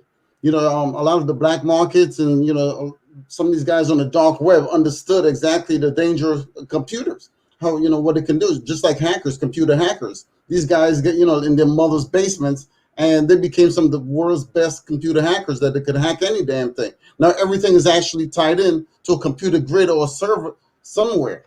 And I see, as far as, Bitcoin is concerned, it's great that it's going to surpass the dollar. There's no doubt about it. It reminds me many years ago when credit cards first came down. A lot of people used to walk around with a pocket full of cash. Now everybody walk around with a freaking credit card and barely have cash. Now I see the same transitioning, down the pike, moving forward. Right.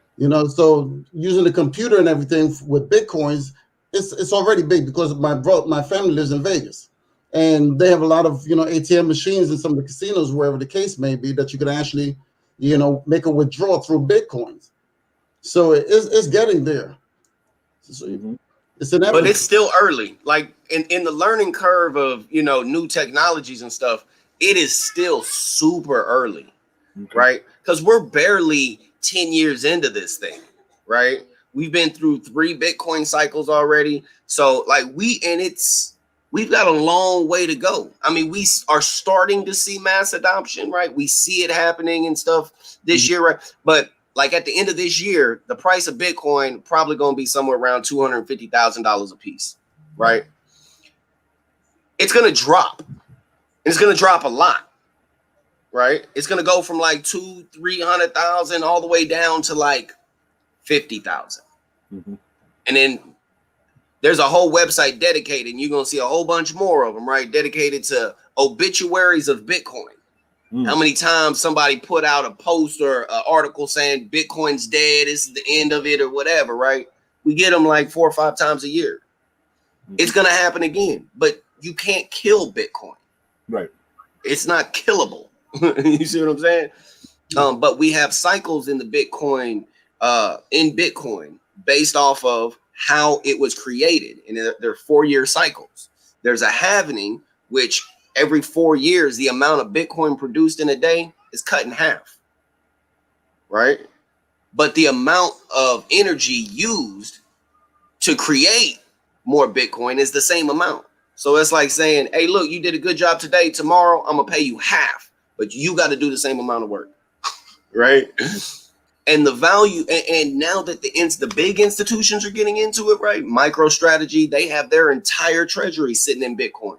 Because as Michael Saylor of MicroStrategy has said, Bitcoin is the apex predator of all currencies. Bitcoin is what gold wishes it could be. Again, right. Do y'all have a survivors fund? Suppose somebody's $100,000 in and they drop dead. Does their money just stay in there and keep circulating? What happens with that money? Can you leave a living will that would receive that money if you were to pass away? Yep. Whoever has the private key to the wallet owns that cryptocurrency. Right. I saw a situation. Right. If you didn't know, Gina, that's the device that identifies that account. Right. It's like a Swiss bank account. You got to know exactly the combos to it, because there's this one guy that actually had over $1 million in a wallet, and he actually forgot the combination to that wallet. So he couldn't get that $1 million. It was all over the news. Be mad as hell. So he was trying. I mean, and not to mention, they give you only a certain number of tries before they actually lock the wallet, and you would never be able to retrieve that money ever again. So it's like a computer; it locks you out after a certain number of tries.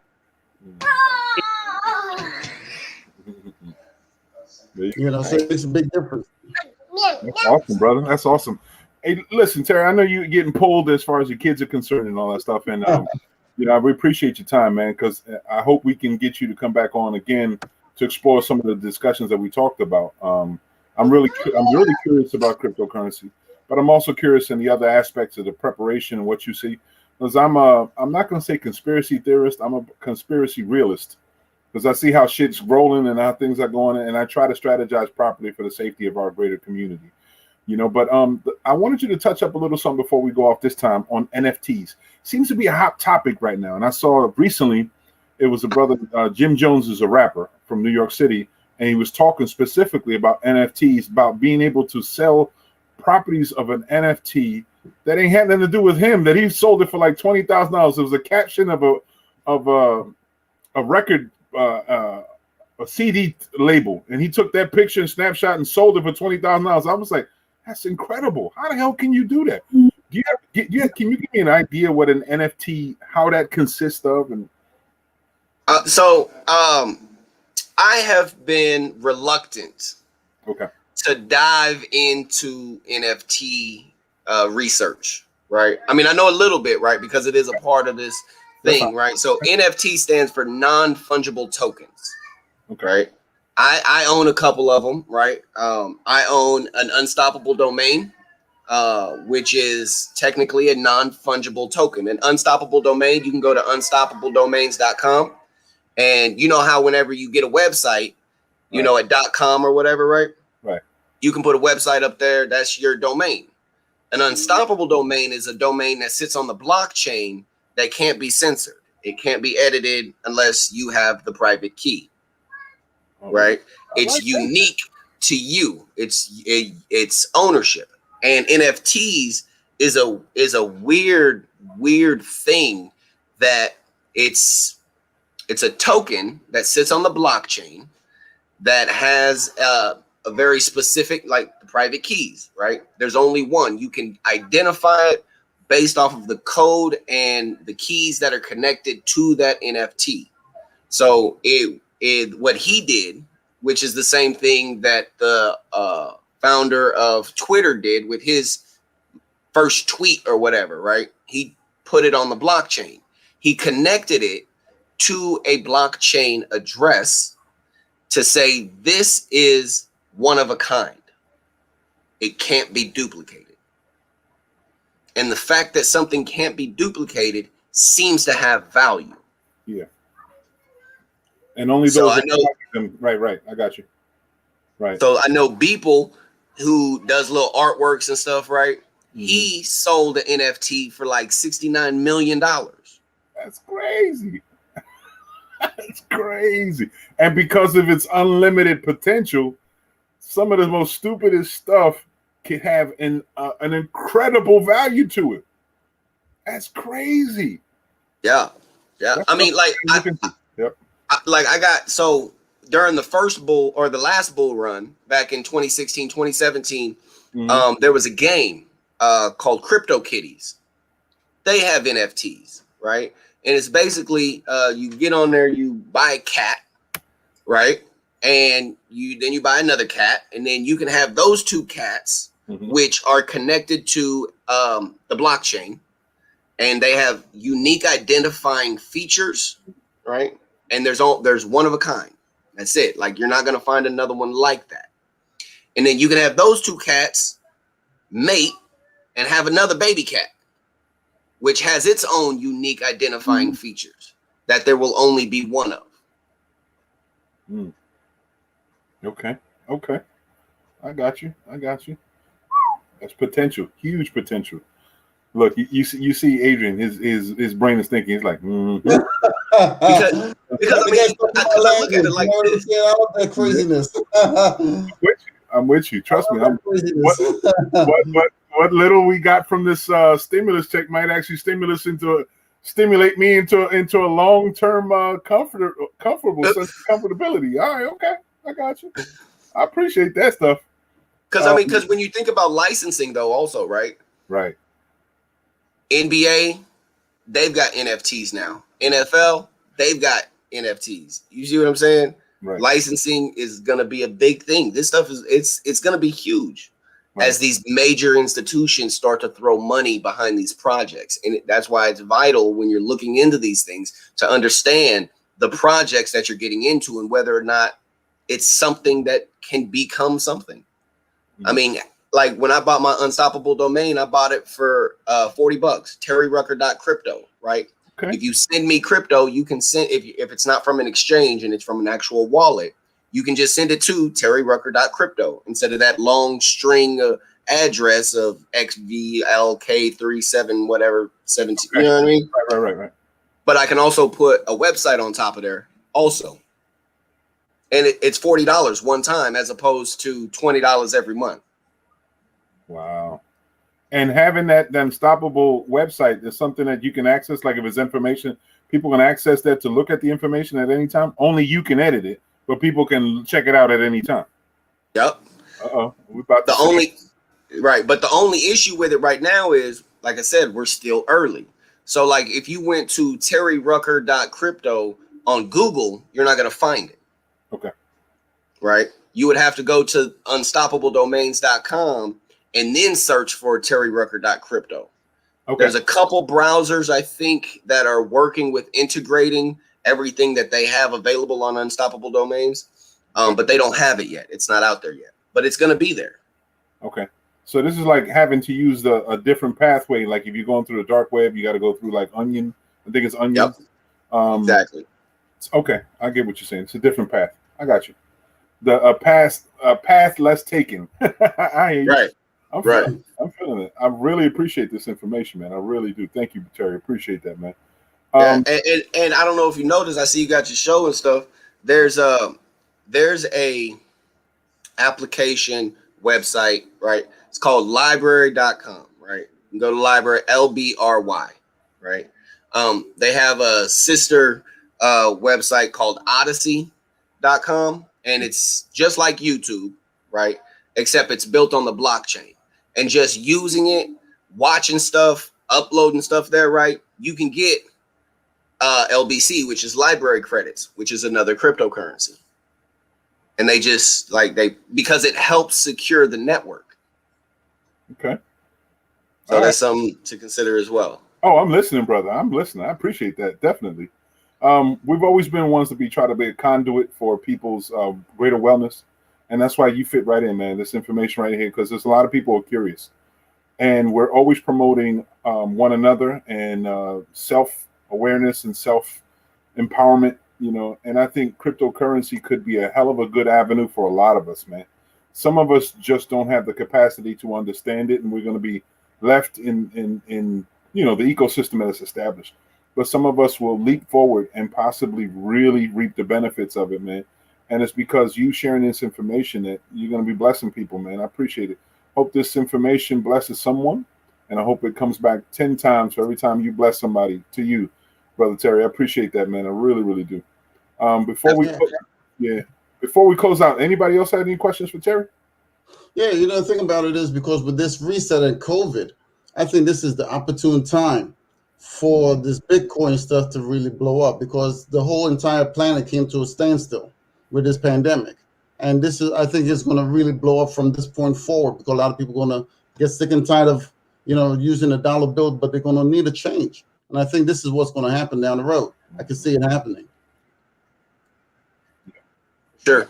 So I really appreciate we'll be able to information, and your clarity on the entire, situation here. I appreciate that, no doubt.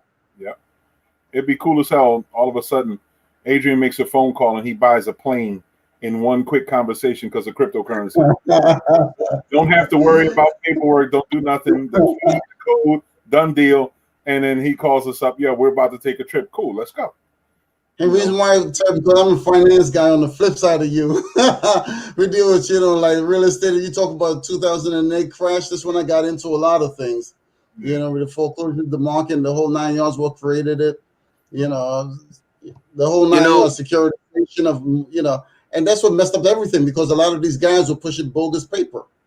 They were totally worthless paper. And a lot of people, within my voice, and the thing about it is, because with like Bank of America actually bought out Countrywide. But what happened was Countrywide destroyed all of the promissory notes before they actually were bought out by Bank of America, whereas you cannot foreclose on a property without the promissory note. So by destroying that note, you actually destroyed your pathway for getting your money. And that's one thing that Bank of America would not let a lot of people know. And that's the stuff that's happening. That's why at one time I came back and told Mo, I says, you're absolutely right, because a lot of people do own their homes. If you went from Countrywide to Bank of America, so if they attempt to foreclose, they have to go back and try to create another note for the court to actually give the blessing for them to take your home. because they destroyed a lot of the note. Yeah. And that's something that's actually in the process of being put on the blockchain too. Wow, real estate. Coming in? Real estate. Yeah, I can see it happening. It's the biggest thing out there.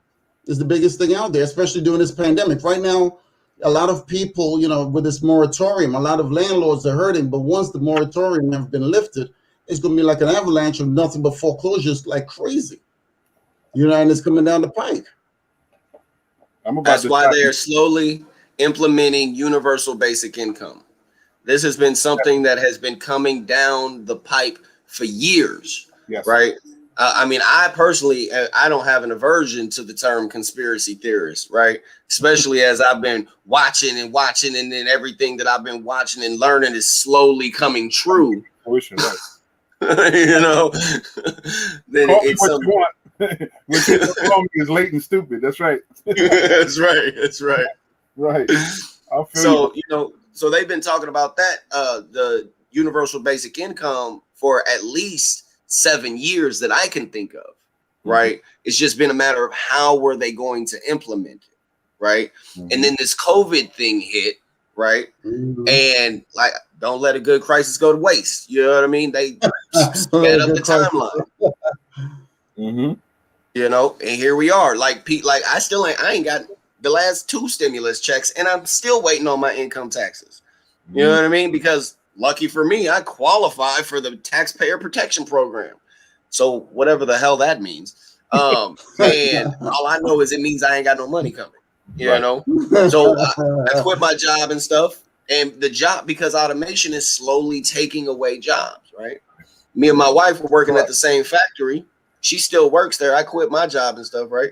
But she's like, look, the whole plant's probably getting ready to get shut down because they're replacing everybody with robots. So they have 2 plants here. They're shutting one down for just robots, and then the other one, which is going to be people. And then it's only a matter of time before it's more cost effective to just put robots in both of them, right? But I'm running my own lawn and landscaping service, right? So I get to decide how much money I make, right? By going out and putting in the work. That's the greatest American saying that's possible. That's the one mantra that's still true, remains to the, as long as we can continue making our own money, and our own money determines our own presence, then we're okay. It's when we have to depend on everybody else, that's where we get definitely somebody's on us. We have someone just jumped on late on the wire, and I'm gonna give him a chance. It's Josh from San Antonio. Josh, you're on, brother. Welcome. Hey, what's up, peeps? Just chiming in, just starting to listen, man. I'm glad you got my boy Terry. I'm here. Great dude. Work with him a lot on the front lines down there in Missouri. So it's good to see him connect with some more people out on the East Coast. We appreciate. He does a lot in the Midwest. Yep, we appreciate you, man. We're a universal family, man. So welcome to the family, Terry. We get it in. Sometimes we spend long hours talking about the dilemmas and the realities and shit and the quote unquote conspiracies. Trust me, I go in long time too. I've been one for a lot of years. I've been mellowed out a little bit, but I'm still there. Last month when we was talking, Terry, I had been meaning to get a hold of you. Cryptocurrency came up, and then they started talking about like prepping, and I'm like, boy, do I have a guy for you. I think Terry's going to be a regular on this now. You know what I'm saying? Oh my God, y'all don't know. I said, man, y'all don't open up a can of worms. That's wonderful. Brother, if you want to know how far the rabbit hole goes, there you go. Yeah. So I love it, man. I appreciate you in every way. I appreciate you, man. I truly believe, it has to do. The universe has a tendency of putting things in line at the right time. Just as long as you're motivating yourself with it. So I really appreciate you coming on. I really appreciate the fact that Joshua was able to link us and the way things are, man. The family continues to increase. We're universal in what we try to do. We want to make sure everybody's empowered. So information is extremely important to us. We really appreciate that, brother. I hope that you engage with us a little bit more on a weekly basis if you can. If not, if you just engaging separately, we can always do independence, man, because we're trying to empower the people to know that there's more to life than the bullshit they tell you. You know what I mean? And we talk about the vaccines. We talk about the potentials of how this world pandemic is, and then we touch bases on a one-on-one basis, man, because some folks are just they're about to crack, man. It's snapping. You see it all the time. Mental health is something that's really weighing in on a lot of people, and we try to, get jovial about it. We joke around all the time. We treat everybody like family because we are family here. We're always cracking on one another and joking with one another, talking about different things, and we're hoping, like I said, you have a welcome to the family and welcome to the show, and we're hoping that you can visit us more often, brother. So we're I appreciate that. Yeah, I man. definitely appreciate that. I'll definitely come back. Yeah, definitely. Definitely. Because like my mental health, like this has been something I feel like I need, right? Because my mental health is, man, I've got some issues. Like I still feel like when I go into like Walmart or whatever, you know what I mean? Like being the only person in there without a mask on, I feel like I'm living in a dystopian society. Okay. You know what I mean? And not being able to express anything without fear of reprisal from somewhere. So, I sit at the house, you know what I mean? I do my little job. Wife goes to work. Like I ain't got a lot. You know what I mean? I ain't got a lot. Because the world is losing it. And it seems like nobody seems to see what's happening. Right.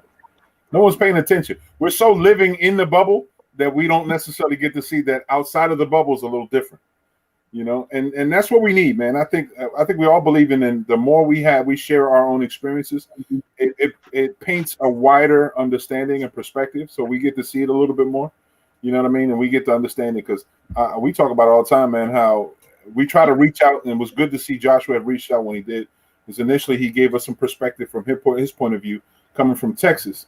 And we have some relatives that we contacted from Florida and Virginia and all over the continental U.S., you know what I mean, even international. So we try to touch base with who we can, you know what I mean, because the more we know how everybody's living, the more we get a greater understanding how the real shit is. Because you can't depend on the TV tell you, because they're going to tell you constantly the same old bullshit and the truth. The truth is in their perspective. So we greatly appreciate it, man. For anybody who's chiming in at the last hour, this is the new normal Mo Delgado. We're closing out. We've been on for about 3.5 hours right now. This is about the end of the limit. So what we do normally on the regular show is we give everybody a chance to say a few words in closing. Terry, you are our focus right now, so we appreciate you, and we'll give you a chance if you'd like to say a few words to the general populace, whoever's listening, paying attention now or in the future. So you got something to tell them, let them know. Hit them hard, Terry. I mean, look, the world is changing, and cryptocurrency is going to lead the way. But don't get caught up. Make sure you do your own research. Don't just listen to me or some other random person on the internet. Do your own research. Really understand what matters to you, right? Whether it's your money, your investments, your future, your family, whatever it is that matters to you, that like focus on that and let that be the thing that guides you into the future. Absolutely. Thank you. I appreciate that. Josh, you next up, man. You got a few words you'd like to say to anybody before closing out? Oh man, so much I had to say earlier, but life and different things go on. But one thing I just want to say real quick. I had Terry on my mind quite a bit a month ago when the whole state lost power and we were off the grid, and there was no access to water, no access to electricity. And this is like the second time I had to think about this. The first time is when the pandemic first hit and there was no food on the shelves at the grocery stores and stuff like that. And, I always pick on Terry, because he's preparing for the zombie apocalypse and stuff. I still remember being at his house, seeing like from the floor to the ceiling stacked with like instant macaroni and all kind of, dehydrated food and shit. And he says, he made a really good point. He says, we're, especially for people of color, Black people, we're all preppers, whether we realize it or not, because we have no choice. Even without natural disasters, we always have to prepare, right. Because we don't have the white privilege. We don't have the stability a lot of times financially. So we always have to prepare for the worst, And here I am in Texas. I left Texas. I left New York for and Missouri for like a warmer climate. Never in a million years would think that I'd be in conditions that were like a third world country conditions where I don't have food or water or heat. Yeah. And literally, I had to scramble around to get like cans of Boyardee, you know. And think about, man, how am I going to open this can? Thank God I have this can opener. So what I'm trying to say is, you know, we got to take like climate change serious, you know, natural disasters, you know, cryptocurrency, you know, the monetary system collapsing, all these things. Because, I mean, if you're not prepared, we're just so fragile, just like one natural disaster or one, you know, mass shooting away from being cut off from, you know, essential life-saving services, you know, whether it's electricity, potable water, all that thing. So it's we have to have a plan to know, you know, if something happens, does your family know where to go? Do you have a place where you all going to meet? What if communications come down? These are things that we have to think about. That's not just in the movies anymore. It's just real everyday life. So I've been looking into more and more of like how to prep, you know, how to think ahead, you know, having a plan, you know, self-defense. All these things are things we got to think about. Okay. That's something worthwhile keeping in mind, as you said. Gina, if you're still online, I'll give you a chance to say a few words. Gina, you there? I know your audio's off. I don't know if you're still there. I'm Gina, here. Okay. You got a few last words for folks? I'm here. Okay. No, not really. We don't get to see your beautiful pearly whites this week. Okay. Yeah, I'm learning to keep to hold off on my opinions and listen to other people speak and try to figure out why they think the way they think. So yeah, that's what I've been doing, and just learning about people and going into this social work department. So yeah, I don't have nothing to say. I'm just listening. Thanks for the information, though. Okay. I still ain't doing it. Well, but we'll get there, right? We'll get there. Hopefully, we can get some more clarification with it. And as a as a side note, Gene, I saw some pictures. It looks really cool. I saw some pictures. Huh? I said I just saw some pictures of you and your brother. I was like, that's cool. Really cool. Yes. Yeah. It's long overdue. I miss my brother. That's beautiful. God bless you. That's what I'm talking about. Especially after growing up together. Yes. Okay. Well, next up, you got the granddaddy, Adrian. You got some words for everybody? Uncle Adrian. Yes, sweetie. The uncle. Is everything okay there, Gina? You know, Terry, I really agree, greatly appreciate the information that you've shared with us. I reiterate exactly what I've said earlier. Mm-hmm. You know, and Josh, I understand down in Texas, what you was going through, with that dire situation, with the winter. I can see why you was thinking about Terry, because if that guy is stocking up, my first thing is to call up Terry and see if you can start shipping some stuff down here. That's what I would have done, and that's how you create a network. But the thing is, we send you product. I see no problem with that. It's called commerce. Well, what is that? How is that going to help you when? Hey, Josh, Terry could have used a few dollars. You know what I'm saying? Look, it's called commerce. That's what it's all about. Transactions. Actions and reaction. But yeah, we definitely got to set up the barter system. Yeah, we definitely got to set up a barter system. So, if he's you mentioned he knows where to get it. Hey, since you mentioned that, just real quick, there's a website called the Freedom Cell Network of a bunch of like-minded individuals who understand what's happening and everything, right? And the goal is to create a freedom cell of people that you can work with for the exact same thing that you're talking about. Okay. So you might want to check that out. It's called Freedom Cell. It's called the Freedom Cell Network. It was put together by a guy out of Texas with the Conscious Resistance. Derek Rose. I don't know if you know Derek Rose or not, but he's set up a website, and I highly recommend y'all check that out too. Okay. He's out of Houston, Terry, right? real quick. Hey, Terry, Yeah, real quick. This Houston. won't be like nothing like this. Won't be nothing like the Proud Boys trying to overthrow the government or nothing like that, right? I mean, that's between you and your Freedom Cell network. We understand the resistance these days. It can be grossly misinterpreted. You know what I'm saying? I told you I had a live one. I told you I had a live one. I had a brother that was a live one. He said, "Yeah, brother was a live one." But needless to say, guys, I really appreciate you guys tonight, no doubt about it, including my girl Gina on the other side, my niece, And I'm like I've always said, in this time of COVID, just remember to be positive and test negative, folks. It's all about life, and that's what we're trying to do, make it through this time. You know what I'm saying? It's all about life, my friends, and you gotta live it to the fullest, no doubt. Absolutely. Well, no doubt. I am so pleased to have a closing of a good dynamic show that we had this week. A lot of information shared. We greatly appreciate all the panelists that were part of the sharing process. And life is hard. It's not easy, man. And some of us are running into more and more hardship, but I think we can get past the shit if we learn to be more resourceful and lean on one another more and looking for opportunities and never just taking someone's answer for the ultimate truth, because there's always some details being missing that probably can open up some doors for you. So don't be scared to ask questions and don't take no for an answer, because I think there's opportunities, man. This path to this golden path towards prosperity, it exists if you wanted to. Just got to keep pushing in the right direction, man. So I greatly appreciate it. Thanks, everybody.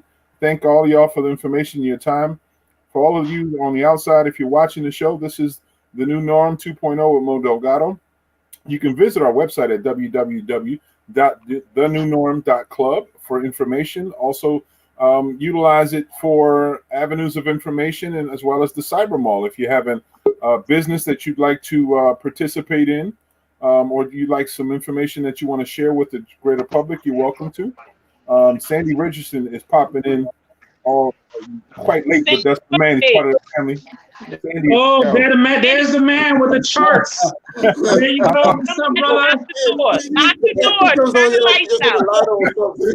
Shut the door. Turn the lights out. Come in. I guess Sandy, all right, brother. Hey, Terry, he got a foul on you now, bro. It sounds choppy. Yeah, it's Can you hear me? Yeah, we can hear you. Y'all sound choppy. So how was your night tonight? I saw y'all was doing questions and all kinds of stuff, and I was stranded here at work with my boss looking over my shoulder. Well, you do what you got to do to maintain, right, bro?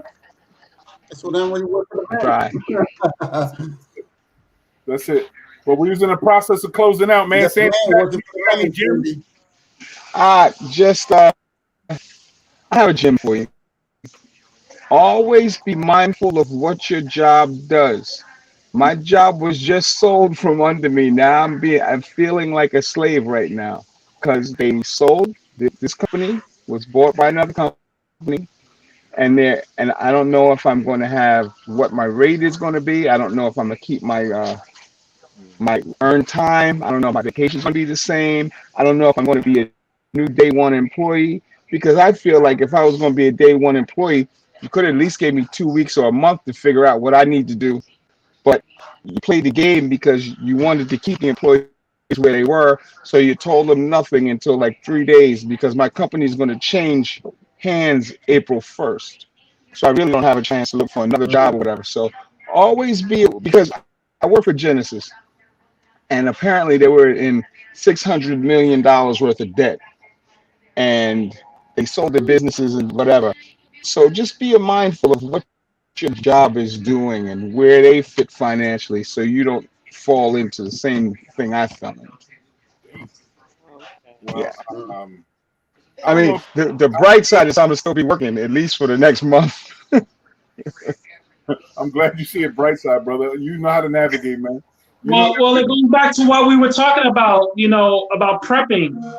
There's more to prepping than just being in a bunker somewhere out in the woods, with an AR-15, Right. I mean, there's no security in this system the way it's set up right now. So absolutely right. we have to have a plan. We have to have some kind of a backup in all aspects. You know, Absolutely.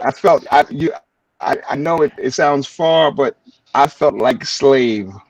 I felt like they said, look, you used to work for Mr. Genesis, Master Genesis, but you're going over here to Master whoever these people are. And you don't get to say nothing. This is where you going. And I'm not used to moving like that. So I'm a disgruntled employee at this point. I feel you, You bro. know, Sandy, you know, the thing about it is because, you know, you say that, got you know, experience like you're slightly, you know, disappointed. from You know, Sandy, you have you're the experience, master of your and own nobody. destiny, my friend. Mhm. I'm not. I can get a job. That's not the issue. I just feel I don't like to be pushed around. I feel like Yeah. I'm not. I worked here 17 years. It's like y'all don't care about who I am. I took Value. care of people here for 17 years. Right. You know. I So I feel your mean, pain. Been there, done that. you know. But you know, I But always again, say when a it's dog, something you got to learn. You're not a part of the company. If you're not sharing the stocks and everything, you're not part of the company. You're working for somebody.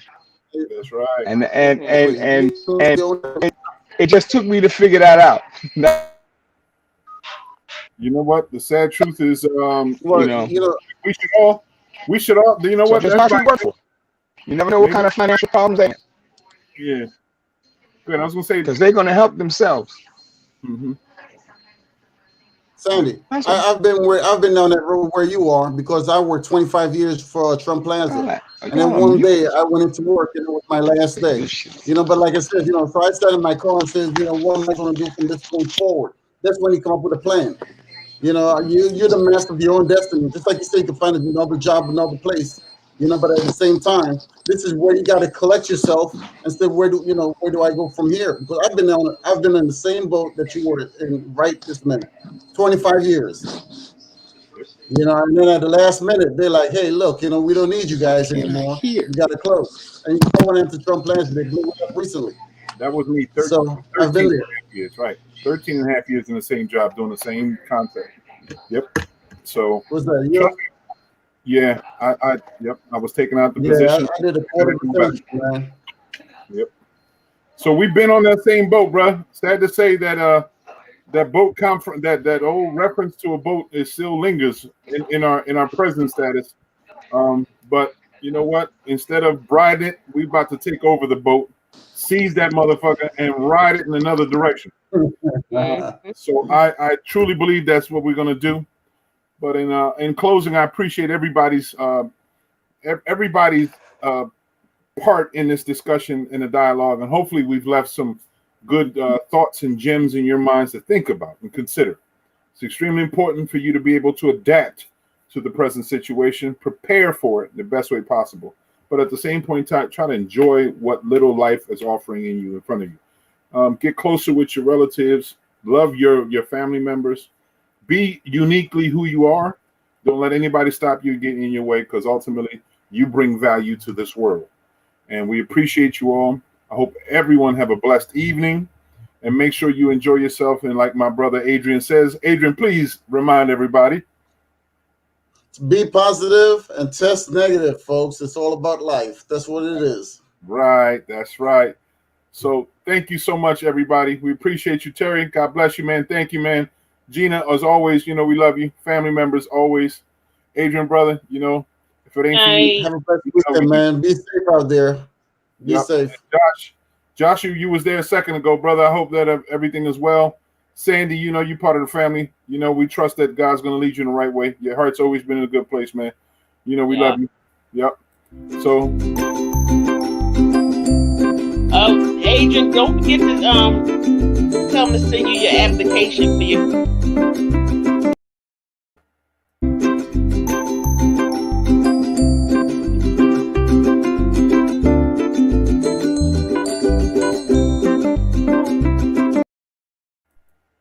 Why you close my mic off?